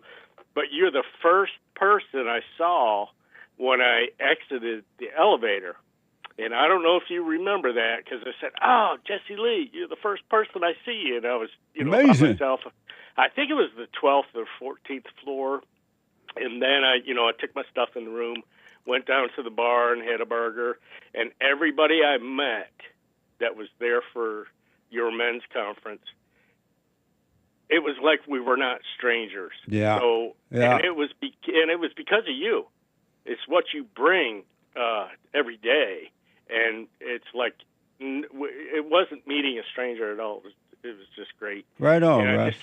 I just had to call in and about the Roseanne. That was excellent show. When she invited me on, I didn't know what to expect, and I've had Roseanne on the Father State before too. But it really, really, really was an amazing discussion. I enjoyed it. I realized a lot from her. It was an amazing interview. I do agree. I think I saw the other show when she was on your show. Right. And I think, if I remember right, this time, last night, you guys were way more in sync with each other. Yes. Than when she was on your show. That's why I was a little surprised, because when she was on my show, it didn't go as well as it did on her show.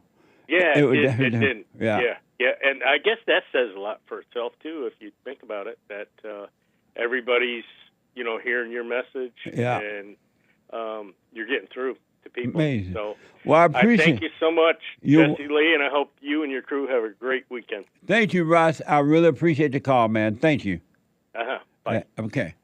Amazing. 888-7753-773. Let me go out to Canada and talk to first-time caller Calvin.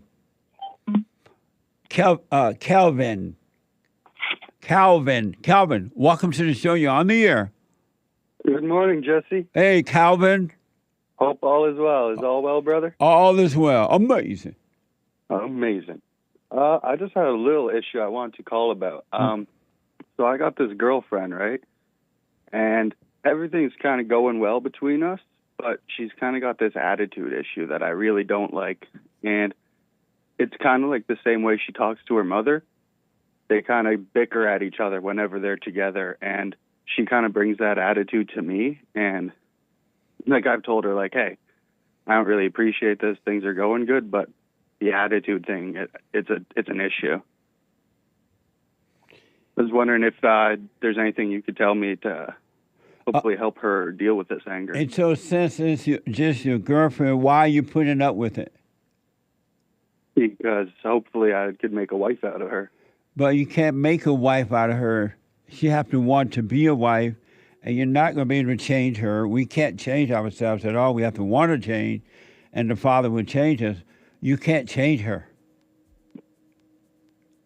Relationships, any form, business or whatever it is, supposed to work naturally without you having to try to make it work or make changes.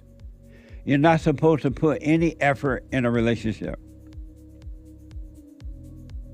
So there's nothing I can do about her anger? Because I feel like a lot of it comes right from her mother. And I'm sure it does. Have you told her that? Oh, yeah. And is she willing to go and forgive and work on herself?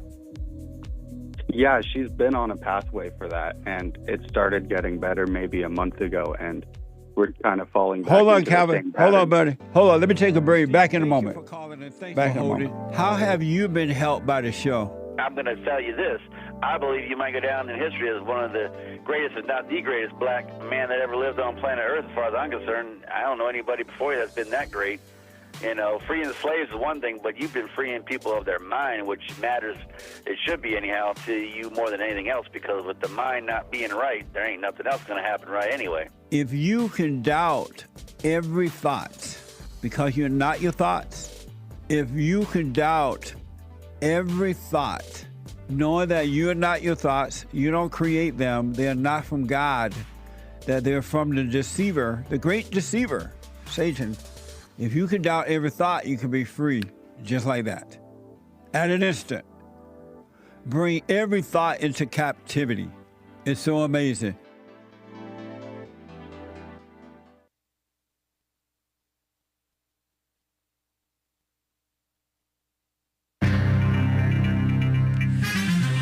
Whole lot of mess going on in the world. This is the end of hour 2 already of the Jesse Lee Peterson Show.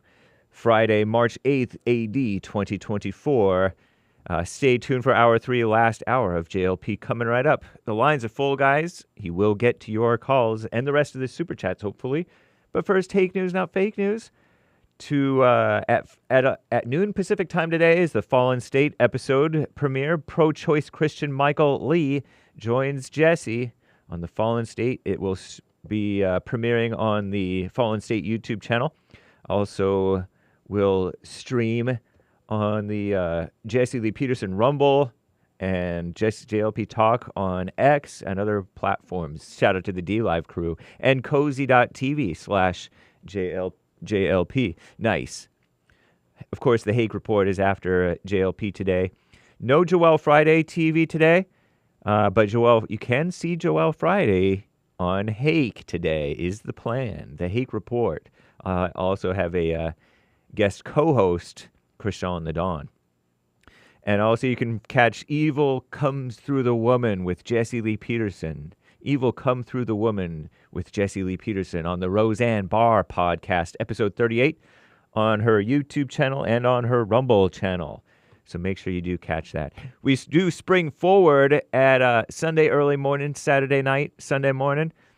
here in the United States, except for Arizona and some other places maybe. Daylight saving time begins Sunday. We spring forward. It jumps from like 1 a.m. to 2 a.m. all of a sudden. So, whatever. Big fires cause where there should be some answers. Texas, according to the far-left female-run outlet The Skim. Yesterday, state forest officials said power lines ignited the largest fire in Texas history. The blaze killed at least 2 people and thousands of livestock, burned more than 1 million acres, and destroyed hundreds of homes. While an investigation is ongoing, utility provider Xcel Energy, with an XCEL Energy, said that their facilities appear to be involved in the fire, largely been contained. I guess it's that ongoing one now, huh? Is that the smokehouse fire or whatever? The company denied allegations they were operating equipment negligently. In recent years, other utility companies have been accused of playing a role in sparking wildfires in Maui and California. And Trump has talked about how they don't manage the forests and rake the leaves and deal with the shrubs, stuff like that. I don't know. Anyway, women are invading and complaining in car racing. The far-left female-run outlet The Skim talks about Red Bull racing. All eyes have been on the top Formula One team after their team principal, Christian Horner, was accused of inappropriate and controlling behavior by a female colleague. Christian Horner's he's denied any wrongdoing. Last week, evil Red Bull, globo homo commie capitalist Red Bull, dismissed the complaint against him. Nice. Right on, Red Bull. You're good. Based Red Bull. The details of the allegations haven't been made public. Yesterday, evil mainstream media outlets reported the racing team suspended the woman who made the allegations based. This off-track attention has prompted calls for Christian Horner's removal. Other F1 team principals have demanded greater transparency into the investigation. Dummies. The head of F1's governing body called the controversy damaging to the sport of racing, I guess. And is a TikTok ban coming? A powerful House committee advanced a bill Thursday that could lead to a nationwide ban of TikTok on all electronic devices. What?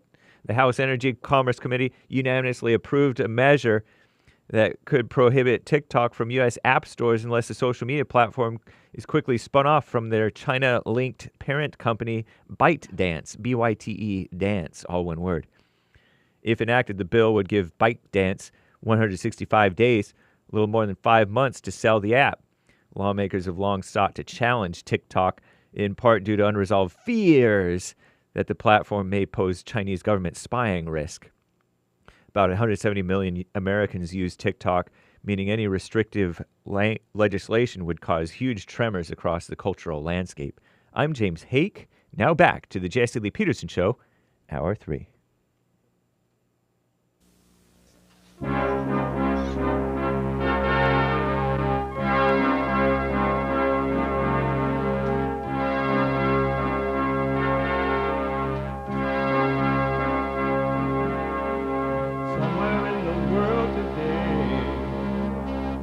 Got to stand up strong, think the truth about themselves, to understand what went wrong. I know we can find a way, I know we can find a way, I know we can find a way to stand up, stand up.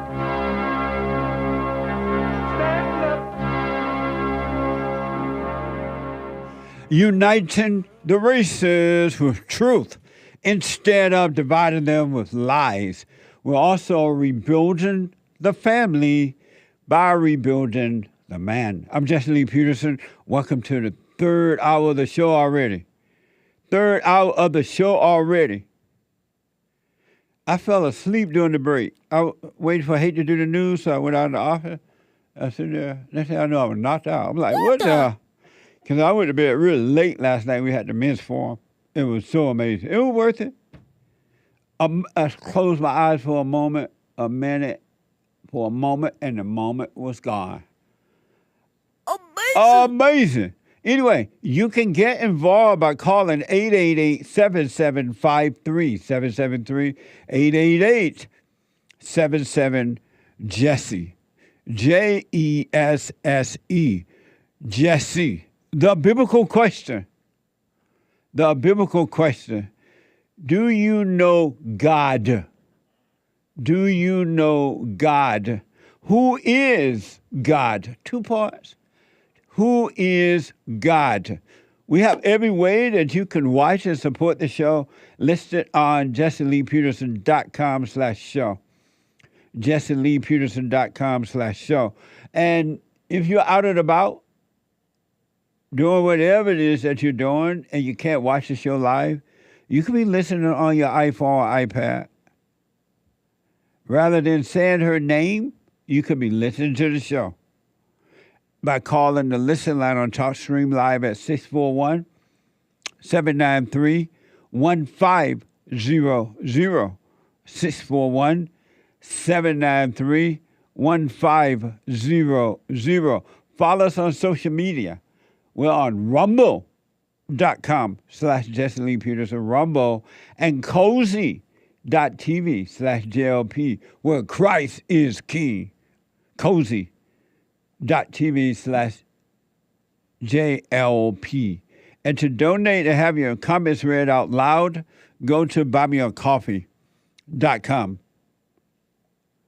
buymeacoffee.com/JLP Talk or Bond JLP on Cash App.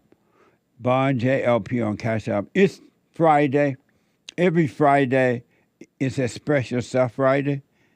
Every Friday is, Get It Off Your Chest Friday. Every Friday is Express Yourself Friday. You, Tom, like a mug. You need to go and get yourself bleached, because everything you say about black people, and you're sitting up there looking like a tar baby. It might sound like a semantics argument, but he's a great alien. I wonder if he's been smoking pot. Really, history was made yesterday when we had an all-African-American bench preside over oral arguments. Nah, I just feel like I'm being discriminated because I think I don't know what I'm saying. For the first time in the history of the court. The yelling begins, and so does the little girl's crying. And what was even more special, you had 5 black women. And then things get physical. Amazing. This is the world white people got to live in now. Wow. This is the world white people have to live in now. You felt sorry for the blacks. You felt compassionate. And this is what you're getting now. What a mess. Sean, who was I talking to before I went on break? Oh, I think he's gone. From Canada, I think. Oh, okay, Calvin. Let me do this before I go back to the phone. I've been wanting to get to this story all week. And so I'm going down to the third hour here, Hassan. Some of you might not be aware of this. And it's only going to get worse if the whites don't overcome their anger and start speaking up, just don't be angry. I want you to think about how human beings treat themselves and each other, one another. I want you to smoke on this weekend. Human beings viciously go after other human beings. We're all created from God and by God, right? But yet human beings treat each other like animals. And this is family members to family members, husband and wife relationships, worker relationship, church relationship. It doesn't matter. Human beings, government, local and state, federal government, worldwide government, human beings are mean and nasty and evil, and they live to hurt themselves and others. Don't you question why that is? Acting like animals. Human beings treat each other worse than animals treat each other. They go below the animals. Don't you question why? It's because it's good versus evil. And evil human beings have nothing else to do but try to destroy other human beings because Satan is their God. They don't forgive. God said forgive. Satan said hate. Satan said go after. And what's happening in my country today is mind-blowing. It doesn't have to be though. But I understand it. I understand it. But human beings are cruel and nasty. God said don't trust any human being. You cannot trust anyone. Zero. Nobody. I don't care what the titles are. Do not trust anyone. Married or unmarried, it doesn't matter. Do not trust. The human heart is wicked. Angry people are murderers. In a spiritual sense and sometimes a physical. But some of the stories I've heard over the last 30-something years of counseling and just meeting people out on the streets and talking to them, I had no idea that human beings can do each other that bad. I just didn't know. I knew stupid stuff happens, right? But it gets to wickedness. And 99.9% of the time, but not all, it's from people you know, not strangers. But yes, you can encounter evil strangers too. But never call anyone good and never trust a human being. Don't even trust yourself. Listen to this. This is from healthline.com. I want you to know it's not you, it's the evil in you. It's the heart, it's the spirit of evil working through you. You're neither good nor bad, but it's the thing that's worked through you that causes you to do what you do. Headline.com. Some of you might not be, I was a little surprised, but yet not surprised. Headlines.com. Headline. While men make up around 50% of the U.S. population, while men make up around 50% of the U.S. population, they comprise nearly 80% of suicides. While men make up around 50% of the population, they comprise nearly 80% suicides. What went wrong? What went wrong? What is wrong?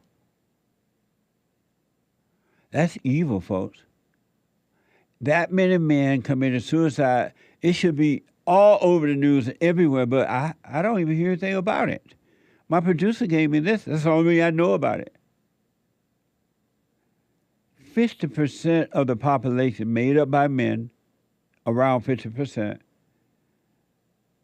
of the U.S. population, 80%, nearly 80% committed suicide, taking their own lives. Men, you got to learn how to deal with the issues of life because Satan is working in your mind and emotion and you have fear and he's telling you to kill yourself, take your own life. But then he also using other people to encourage you to do it, his children. But you don't have to do it. Stop listening to the voices of the mind, of the imagination.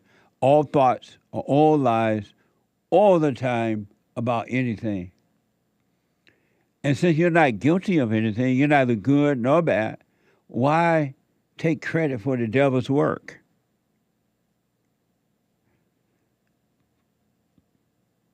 Amazing. 80% of men, nearly 80% committed suicide. And nobody cares. If 80% of women, it used to be mostly women committed suicide, right?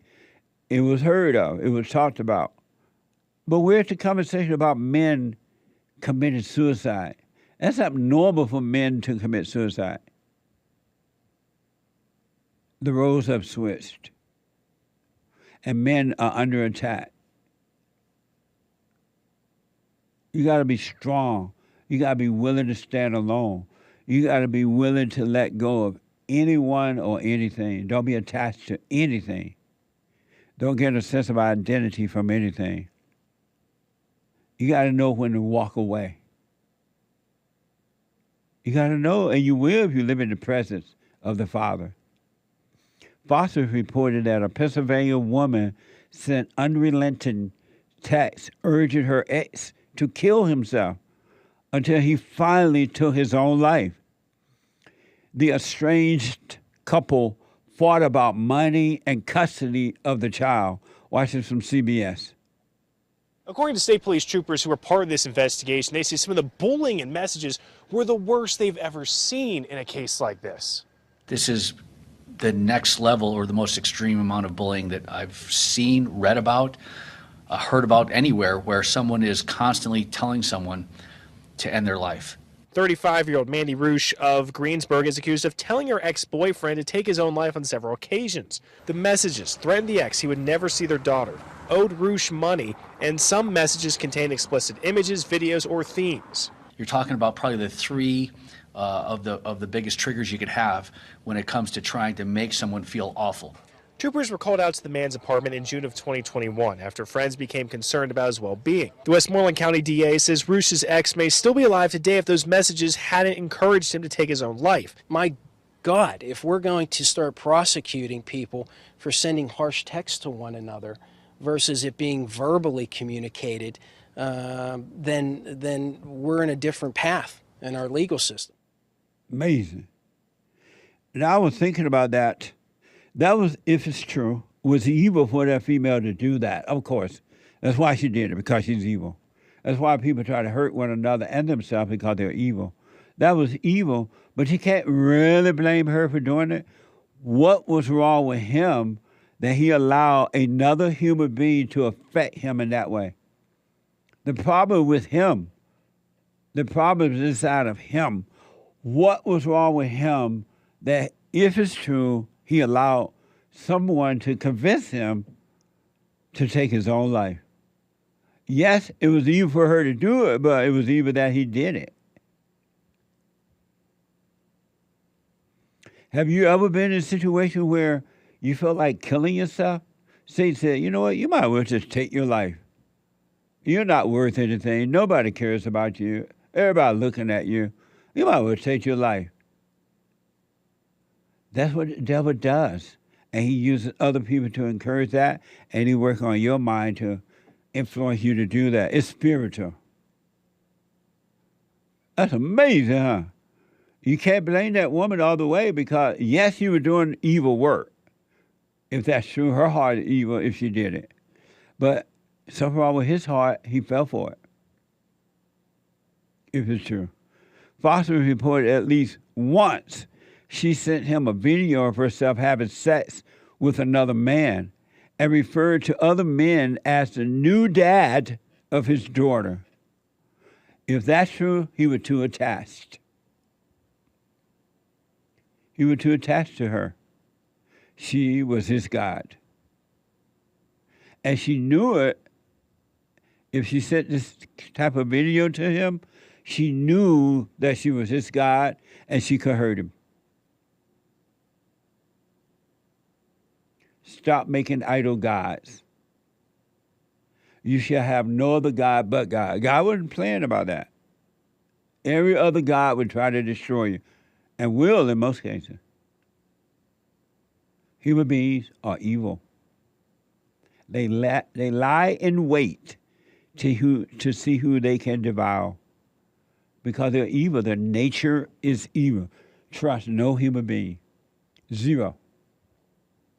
Not even your mama and your daddy.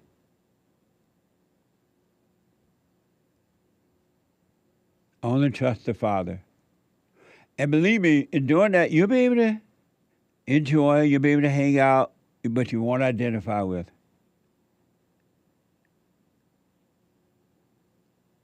Amazing. She told him somebody else, your dad, a new dad for his daughter. But if he wasn't attached to the daughter, he was like, oh, okay, y'all can have her. And last report on that, Fox was reporting 2 days before Father's Day in 2021, he wrote to his friend, it's bad. It's bad. It's really bad right now. I can't do this. He left behind a suicide note, which began with, maybe she's right, or maybe she was right. Maybe she was right. The devil got to him. You might well kill yourself. Your daughter got a new dad. This woman sending you pictures of herself. She writing you might well take your own life. So he's like, go ahead. You might well do it. A voice that sounded like his, emotions that felt like his own, but they were not. Human beings are evil.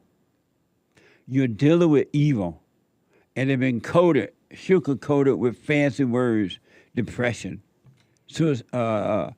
post-traumatic stress disorder. They have covered up evil by giving it different names. So and you think all you need is a pill. Nope, a pill will not solve spiritual issues. You got to overcome the anger, and you need a renewed mind. All thoughts, all lies, all the time, and they are never yours. You don't create thoughts. You're not the owner of them. The voices are not yours. They're all evil. The so-called good one and the bad one. A spiritual battle. Do what you want, and a lot of people are waking up to this. They just didn't know. And once they heard the truth, something rang clear in them. They're like, oh, okay, that makes sense.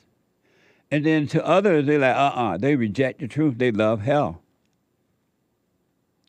And they love trying to keep you in hell with them. All who come through the mother have issues, right? But they think their issues, my issue is a little better than theirs. Let me bring them back in hell with me. What a mess. Monique is out of California. Monique, welcome to the show. You're on the air. Yes, good morning, Mr. Peterson. Thank you for taking my call. And I just wanted to tell you, I really thank you for what you're doing, what you're talking about. Fatherless homes that we actually experienced on Monday afternoon. My husband was attacked by a 16-year-old teenager. We were experiencing some, I know you don't believe in racism, but we were experiencing some hate crime. That was evil. It's evil. It's pure evil. Yeah, and I'm just trying to find peace in all of this because my husband, you know him, his name is Demetrius Brown. You've met with him and my two sons. He's laying in the hospital right now with a broken leg. It's 3 breaks in his leg and a break in his foot, and it's been called the worst break that they've seen. The kid was aware that Demetrius has kidney failure because he told the kid, I'm just here to talk to you because I'm tired of you targeting my kids and calling them the N-word.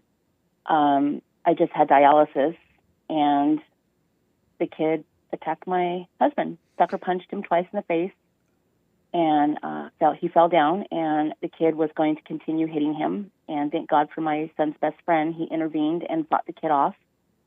And these were like 15 to 20 kids. And then literally it was like the Lord of the Flies reenacted. Like, I can't even begin to describe to you. But I do know that. Are they black? These kids, no. Were the kids white? Nope, they were Latinos. And are you and your husband and kids white or black? Demetrius is black, and I am Latina. And you're Latino. And so what happened? Why did they attack your husband? Because my husband was there trying to tell them to stop bullying our kids. Our kids, we filed reports in September. Our kids had been getting called the N-word by 15 to 20 individuals at that school who are Latino. Oh, so your kids were at school and they were called the N-word at school? Yes. And then your husband went over to the school to deal with the children? Well, after having to deal with the police department multiple times over and over and over, nothing's being done. The district's not doing anything. So my husband went to McDonald's where the kids were at. He did? Yes. And he went to McDonald's where the kids who were calling your kids names, he went to confront them at McDonald's? Yes, because the 20 kids were following my daughter home from school, calling her the N-word, and they were right behind her. And so she called my husband, and my husband went down there because, she's a little girl by herself, and there's 20 guys following her home. Why didn't... And so you guys had called the police before, you say, about what was happening at school? Oh, multiple times. There's multiple reports. And then had you confronted the administration of the school? I'm sorry, say that again, sir? Had you talked to the people, the administration, the people that work at the school? Yeah. Yes. I've been to district meetings. Yes, sir. Yes. So rather than confronting those children, why did he just take them out of the school, his children out of the school? That's a good question. I guess because my kids have invested, time there, and we've done that now. We've done that now. We should have. We just kind of felt like, why did we have to take our kids out of a school? Because their lives are at risk. Yeah, that's true. Yeah, you're right. And they're out of school now. And they're not going back. So yeah, you're right, sir. I that's what I told my parents. I said their lives are at risk. And it was horrible mistake for your husband to go looking for the children and confronting them. You're dealing with evil people. The school didn't do anything about it. If the cops didn't do anything about it, it was time to... As a matter of fact, when the school refused to do anything about it, it was time to pull the kids out of the school.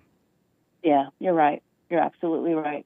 My question to you is like, how do I find peace in all of this? Like I'm literally just, I'm glad I don't understand it because, like you say, when you understand it, that's when you become a part of it. But when you understand it, you won't be a part of it. You're separated from it because you will understand what's driving you, and it will cause you to understand what's driving others, the evil in others, and you would know that they can't help themselves because it's not them, and so you would not judge them. You wouldn't be angry at them because you know that they couldn't help themselves. They're driven by the same hatred, the same evil that caused your husband to go looking for those kids. It's the same hatred that caused them to call your kids names. It's the same spirit. Does your husband realize he should not have gone there? Yes, he does now. So he can't blame those kids because there's no way he should have gone looking for them. Right. And so your question for me is what? How do I find peace in all of this? By not hating. Do not get angry. All right. It's enough to see the injustice of it and know that it was evil, but do not get angry. And through this whole ordeal, no matter what you run into in life, you will have peace through it all. It's going to be amazing.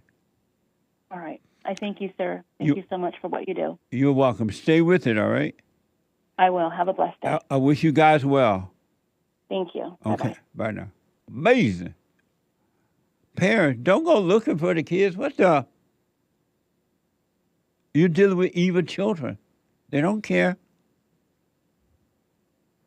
And if your kids are dealing with these types of things, I wouldn't put my kids in a public school anyway, but your kids are dealing with these things, pull them out of those schools. And I should have asked, why did she homeschool the kids? Love your kids enough to make a sacrifice for your children.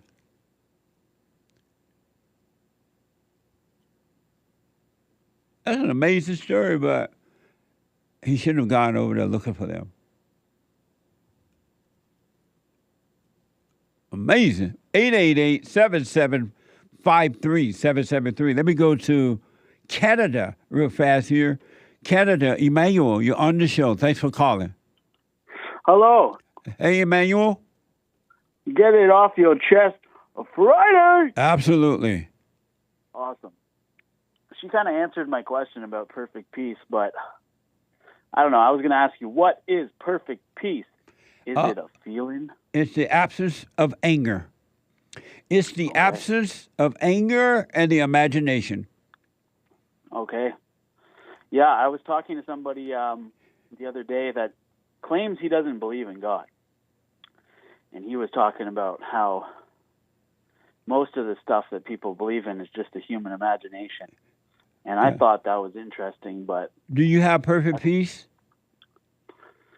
No, I don't think I do. And why you don't think you do? Because I somehow still allow the external forces to disturb my peace. Oh, okay. Well, so I picture perfect peace, Jesse, as like sitting in the middle of a battle. This might be extreme, but sitting in the middle of a battlefield, and the bullets are flying by your body. People are dying and suffering, but you're still holding your peace in all of it. Interesting. Which I would say is not even your peace. Maybe it's God's peace, right? 100%. It has nothing to do with you. It has nothing to do with me. It has nothing to do with... We can't bring peace upon ourselves. We're not, in all honesty, we are not in control of anything. We never make decisions. We're not in control of anything.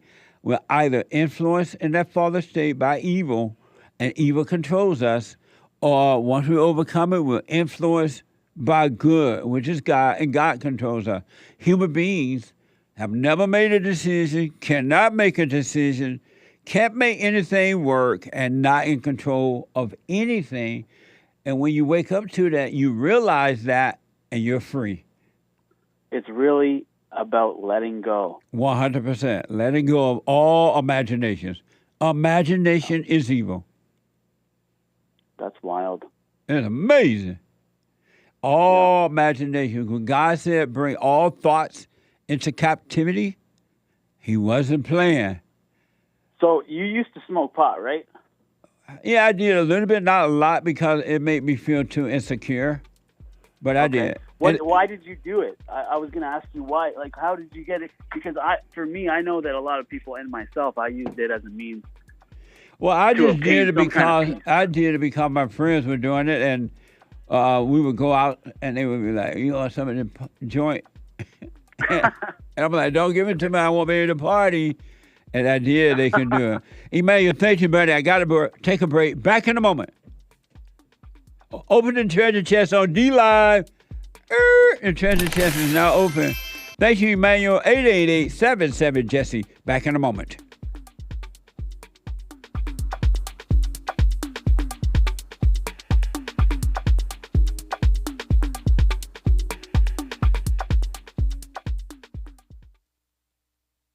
Check out my book, For Raised to Responsibility.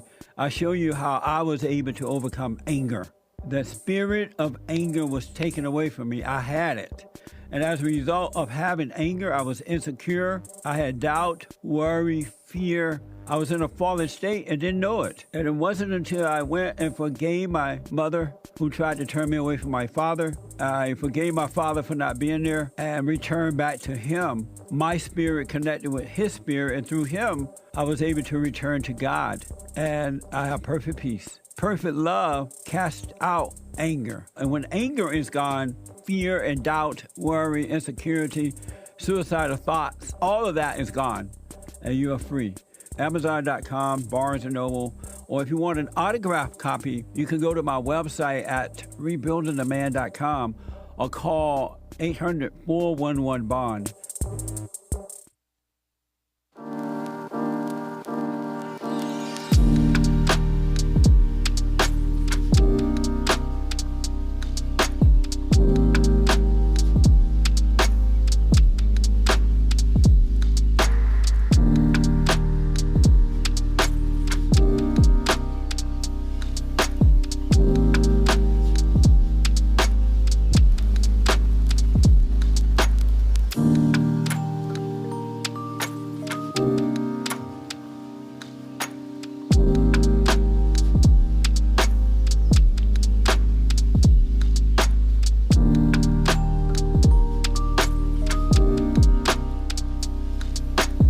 Okay.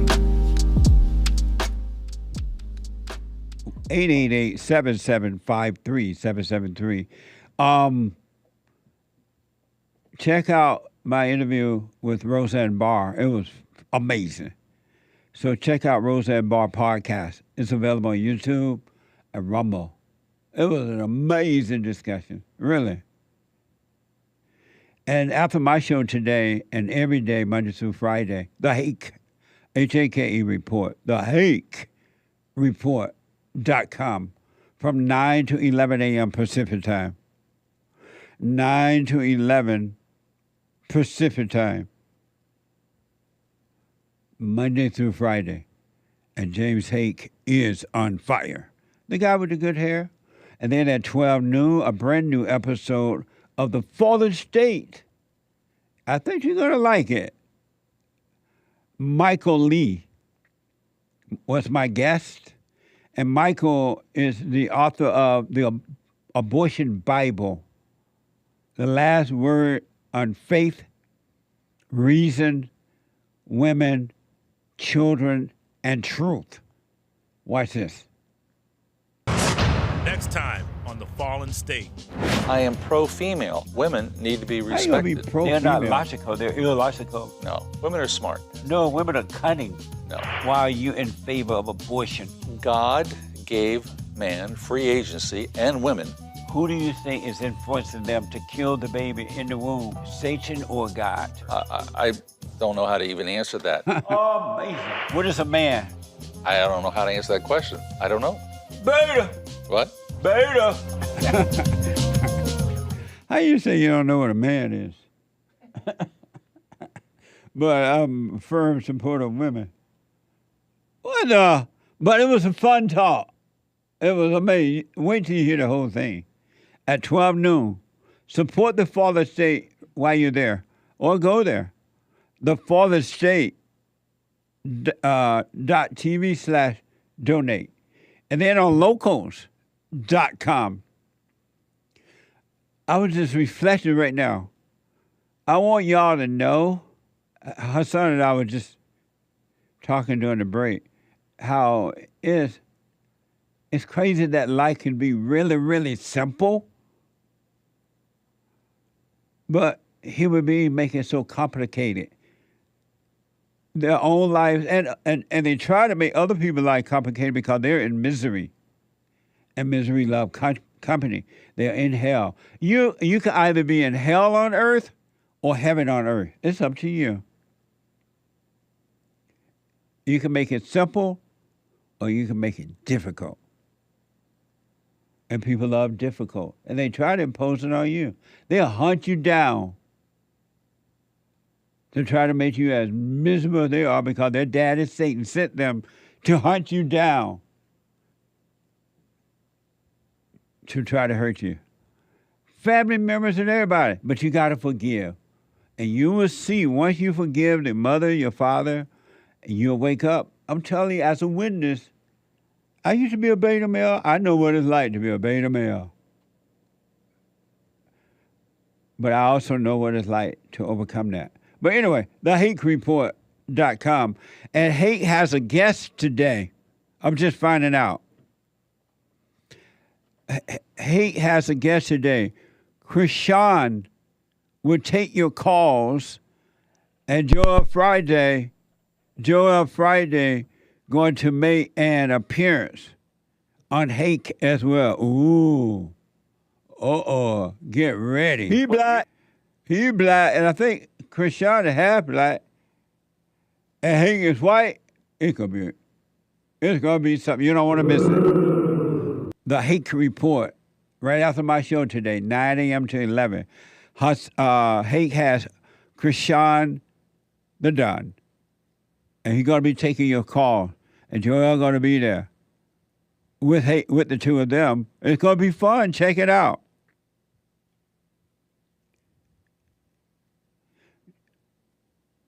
Joel Friday, he half Bob Marley. Oh, Krishan is? Joel said he's half Bob Marley. Amazing. So that's the Hake Report. And then at 4 p.m., the American Anchor Baby. 4 p.m. Pacific time. He's going to be flying high on natural energy from God, the American Anchor Baby. And I'll see you at church on Sunday. Either you're in church or online. You can watch it live. You can be there live. It's up to you. rebuildingtheman.com/church, 11 a.m. Pacific time and 2 p.m. Eastern time. All right? Go and donate. Help us.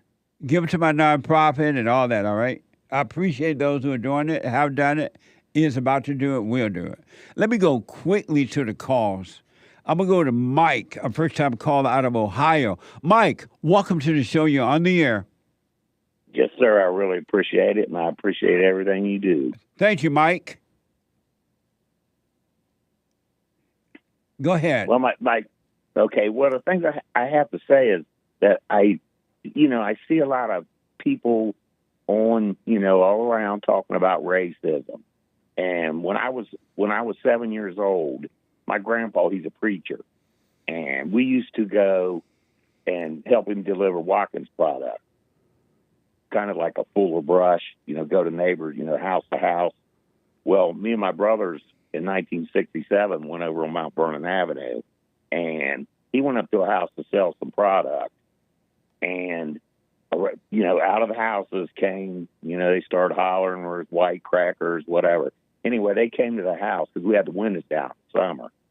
And my older brother, he was 10, he seen what was going on. He rolled up the windows, and about 20 black men came around the car and was shaking it and beating on the windows and, trying to flip the car over and trying to get in.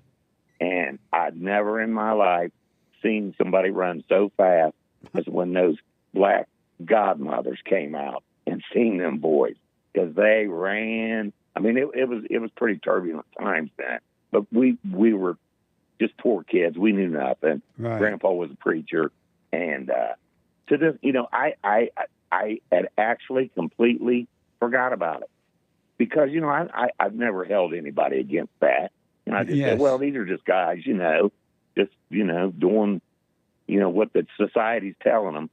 And what was crazy that I got with my brothers, and we were talking and we remembered it. And, it was just crazy that, the way things are, it's like, I completely forgot about it because that's how much it affected me.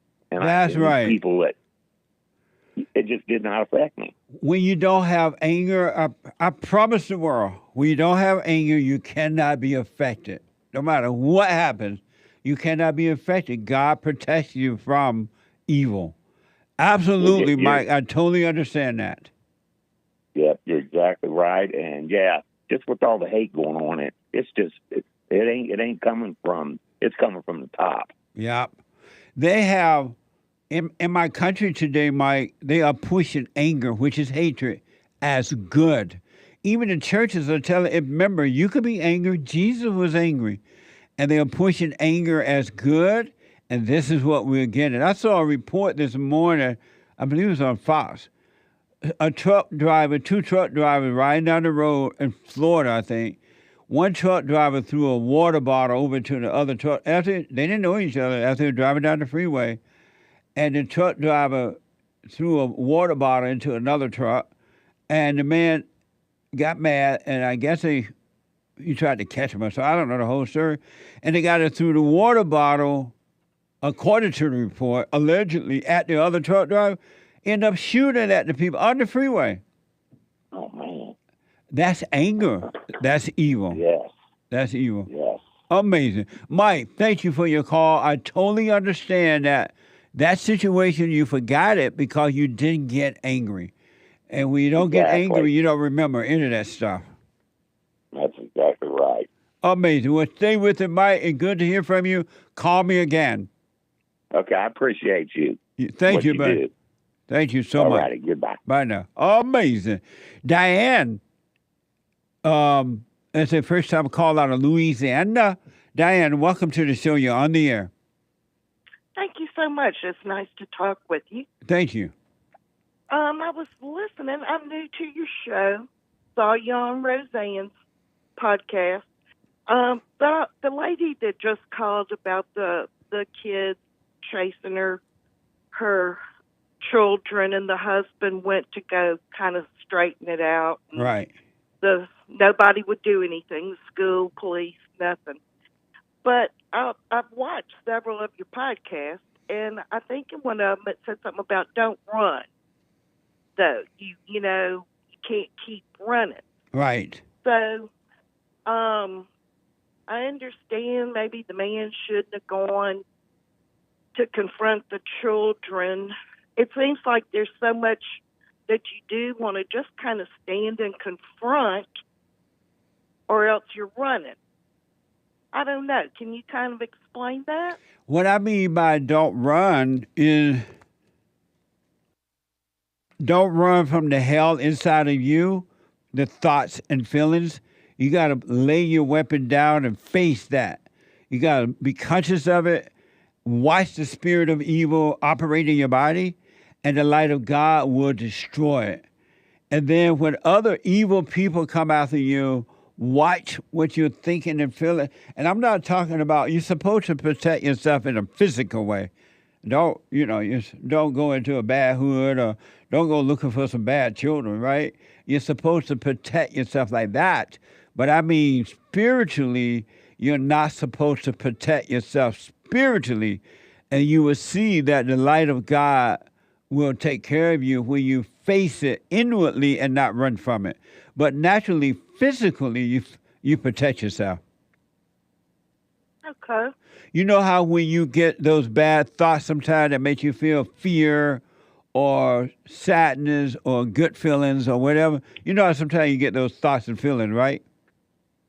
Yeah, it seems like with the crime these days, I find myself living kind of in fear.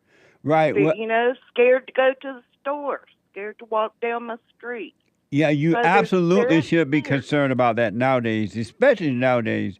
But but the fear you feel, you should not be having. And so what I mean by lay down your weapon, when those thoughts come and the feeling of fear come, you face that. Because those are evil spirits inside of you. And those spirits are the same spirit inside of other people that try to hurt you. They're feeling the same thing, and instead of overcoming it, they try to punish others. So you should watch, next time you get fear, watch the thought, watch the pain, and do nothing about that inwardly, and let God save you from that. Because that should not be in your body. It's not you. It's spirits that made a home inside of you when you became angry as a kid. Okay. You're giving me stuff to think about. Yeah, so watch that and give it a good try, Diane, when inside you. But physically, you're right. Protect yourself. You have a right to do that. You're supposed to do that. You stay away from danger. But inwardly, you're not supposed to fight back. The imagination and the emotion, all right?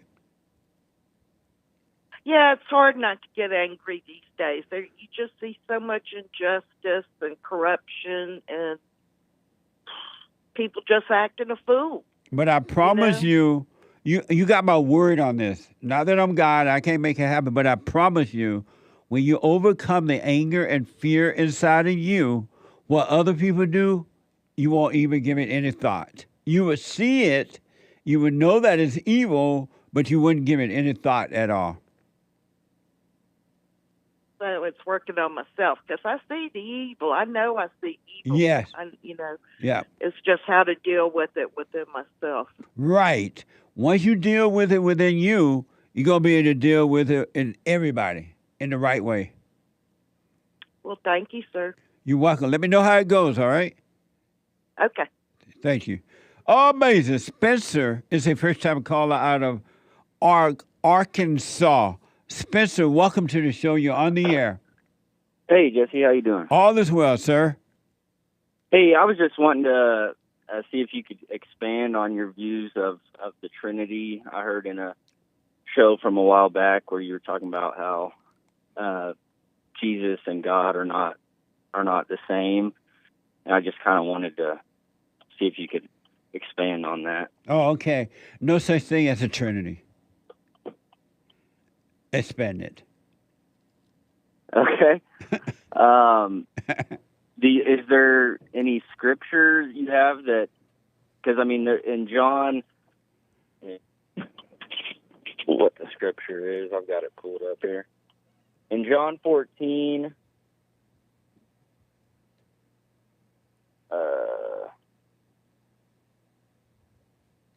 You're never going to find anything in the Bible that talk about the Trinity.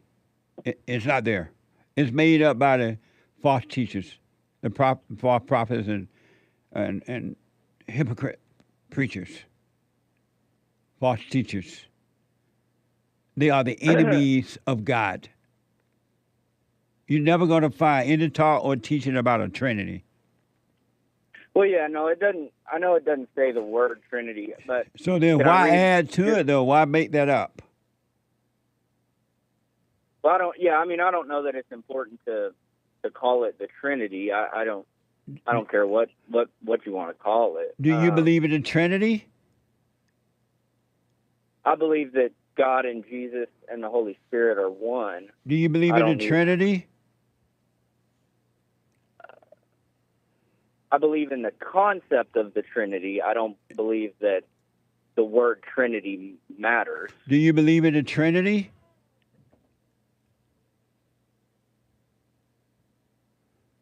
No. Then I wouldn't even give it a second thought because it's not real. It's made up. Why waste your time with it?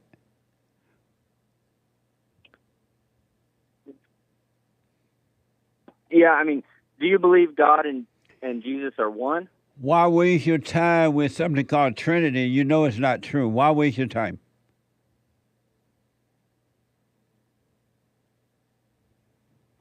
Yeah, I don't know.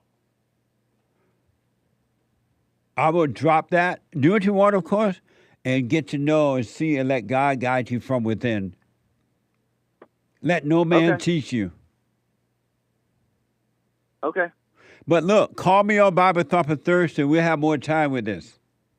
Okay. Thank you, Jesse. And when you call in, remind my producer that I asked you to call back. So we'll have a little bit more time, all right? Okay. All right. Thank you, Jesse. All right, buddy. Super chat. Super. Popcorn's Thump Keg bought a coffee saying, I know you remember Izola Foster, Jesse. I disagree with you saying only men should be in government. Why would you be opposed to a woman like Izola being in office? Thought you were a supporter of hers. Izola wasn't in government. That's right. Izola was not in government. And yes, I remember Izola was chosen by Pat Buchanan to run as her VP. And at the convention, I introduced Izola as the next VP, but I was beta. I was beta. I was wrong. Thank you. Aries one with a diamond. But I love Izola. She dead, Nice. but I love Izola. Rest in peace. Yeah, may her soul rest in peace. Aries one with a diamond, no message. Thank you. WD-41 with 3 diamonds, no message. Thank you. Cactus Eater Bear with a diamond. Men in the fallen state gossip more than women. Yep. They have the woman's nature. They act just like women. Instead of praying for and showing the way out, they attack like female because they have that female mentality and they are vicious. They are revengeful just like a female. Amazing. Generous Gen C 20 coffees. Good morning, JLP Universe. Guess who was on the Roseanne Barr podcast this week? Give you a hint. Amazing. I can't wait to listen. I've been listening to her podcast since it began, and she gets deep. Amazing. Thank you. It was. Y'all check out Roseanne podcast there on YouTube and Rumble. It was really good. Esoteric on kick.com/Jesse Lee Peterson. Yo, Jesse Lee Peterson. Yo. Hassan, you see the note? I don't know why they sent Hassan notes. He can't read. That's all right. Cactus Eater Bear with a... He got it. Cactus Eater Bear with a diamond. Men in the... Oh, yeah, I already read that one. Stan 69 with 3 diamonds. Why does Hake have puffy eyes? Didn't sleep well? Baggy eyes, Hake. What the? Stress? No sleep? Tell us. And then he says, most religious women are freaks. Why? The freaks come out at night. The freaks come out at night. I left off I cleaned up the The phrase. freaks come out at night. Remember that song, Hassan? Bees come out at night. I knew you remember that one. Last night we had the men's forum, and I think everybody went to bed late. All the men, because they came from afar and local. So I'm so sleepy, I can hardly. I went to sleep during the news break. I'm like, what the? Am I boring you at the Hake news? No, he black. Okay. So bad. Why? So we asked why religious women are so wild. They're angry. They're angry. Yeah. They're angry. It has awakened that nature. Drop the anger, everything smooth itself out. Thank you. Chill and lean coffee. Good morning, Jesse. Since there's such a thing as body pain, is there such a thing as mind pain, aka mental illness, that is separate from spiritual issues? For example, can enlightened people who have spiritually awakened get dementia or mental problems? That's an interesting question. Now, dementia, that's such a good question. I hate to rush through it, but there are mental, psychological pain for sure. And anyone that has anger is mentally ill. Anyone that has anger is insane. Really. So, but I don't know about the blah, blah, blah. But ask me that again on Monday. I feel a little rushed right now. Yeah, I understand. It's such a good question, but thank you. Valerie bought a coffee. Sand, stay with it. That's right. DJ bought a coffee. You. Amazing shirt, Jesse. Were you into the black thing at the time of that photo? I was. I was black and proud. Whoa, stop that.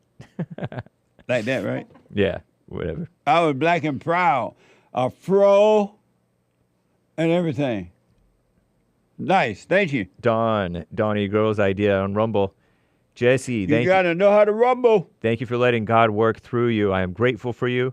Hope I am being genuine, not just chasing thrills. I am not believing my thoughts, but they just keep creeping in. Right on, and just keep watching them. These are thoughts. This is you. Just watch them. That's all you got to do. They will weaken and have to depart. Amazing. Stay with it. Thank you. Aries 1 with 3 more diamonds, no message. Thank you. Thank you. Free Your Mind bought a coffee. Good morning, Jesse and crew from New Zealand. How can I have a closer relationship with God while there is so much evil in the world? Thank you for your service. Amazing. Clap emoji. Amazing. Well, the evil in the world is inside of other human beings, just like it's inside of you. So their evil has nothing to do with you, but you get rid of evil by overcoming anger, forgive, and your mind will be cleared. It has to leave your mind. Amazing. Thank you. Heard around the world. Thank you. And thank you, guys. I do believe that is all for now. Amazing. Thank you all. Thank you. Amazing. I was really wanting to get to some more calls here, but I hear the music. And Hake report is coming up. And Hake is going to have Krishan, the Don, right? That's right. Krishan, the Don. Of Misfit Nation. And then Joel Friday coming in as well? Yeah, he's going to come in. Lord. Talk about something that he was talking about on his show on Wednesday. Lord have mercy. I know, it's going to be fun. Help Hopefully. me, Jesus. God help us all. You may have to come in and intervene. Stop this mess. No, help us, Lord. But that's coming up right now. You don't want to miss it on the Hate Report. And James from New York, you have a good question. I really wanted to get to it. And Richard from Illinois, Louis Farrakhan did a lot for the black. I don't think so. But I wanted to get to your call as well. The call that just dropped. I'm out of time. I'll see you at church on Sunday. Thank you for your super chats and your support. Stay on that straight and narrow, folks. It's a spiritual battle. And stop identifying with anything, thoughts and feelings or anything. Take on no more false identity, and you will be free.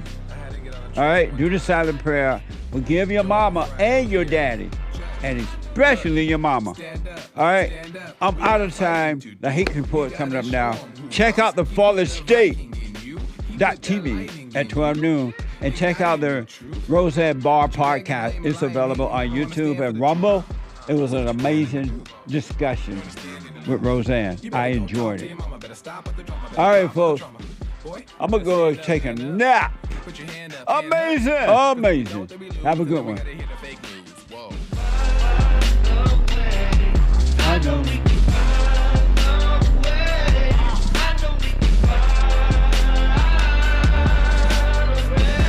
You must know that so you get something went wrong, but face the truth about yourself and just seek first God's kingdom, cause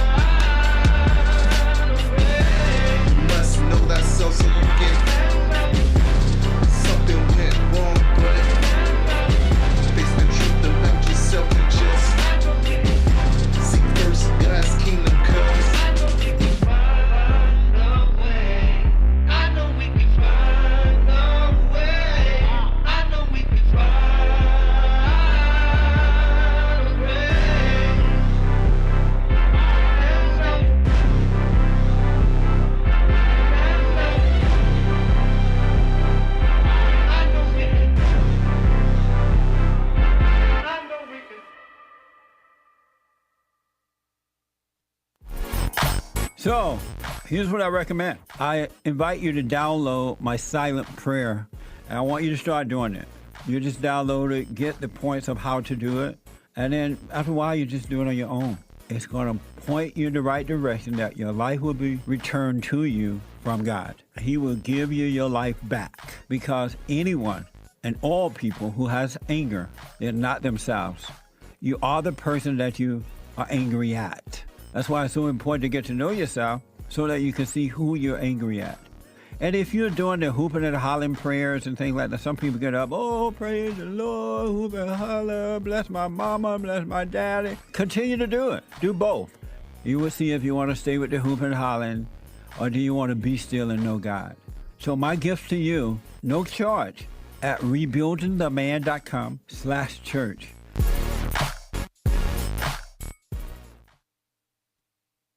So I asked the question, are you better than a child molester? I've discovered over the 30 years of counseling, the one thing that's missing,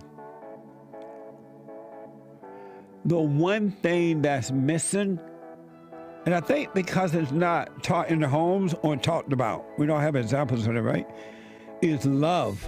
Our theme this year is to bring back Christianity, to love God with all our heart, soul, and might, our neighbor as ourselves, and to endure. And when you're in a fallen state, people will judge the molester but think they're better than the molester. And I ask, well, why do you think you're better? When I realized it doesn't matter what you think about yourself, or how much you have or don't have, or how you accomplish things in life or don't. If you have no love, you have nothing.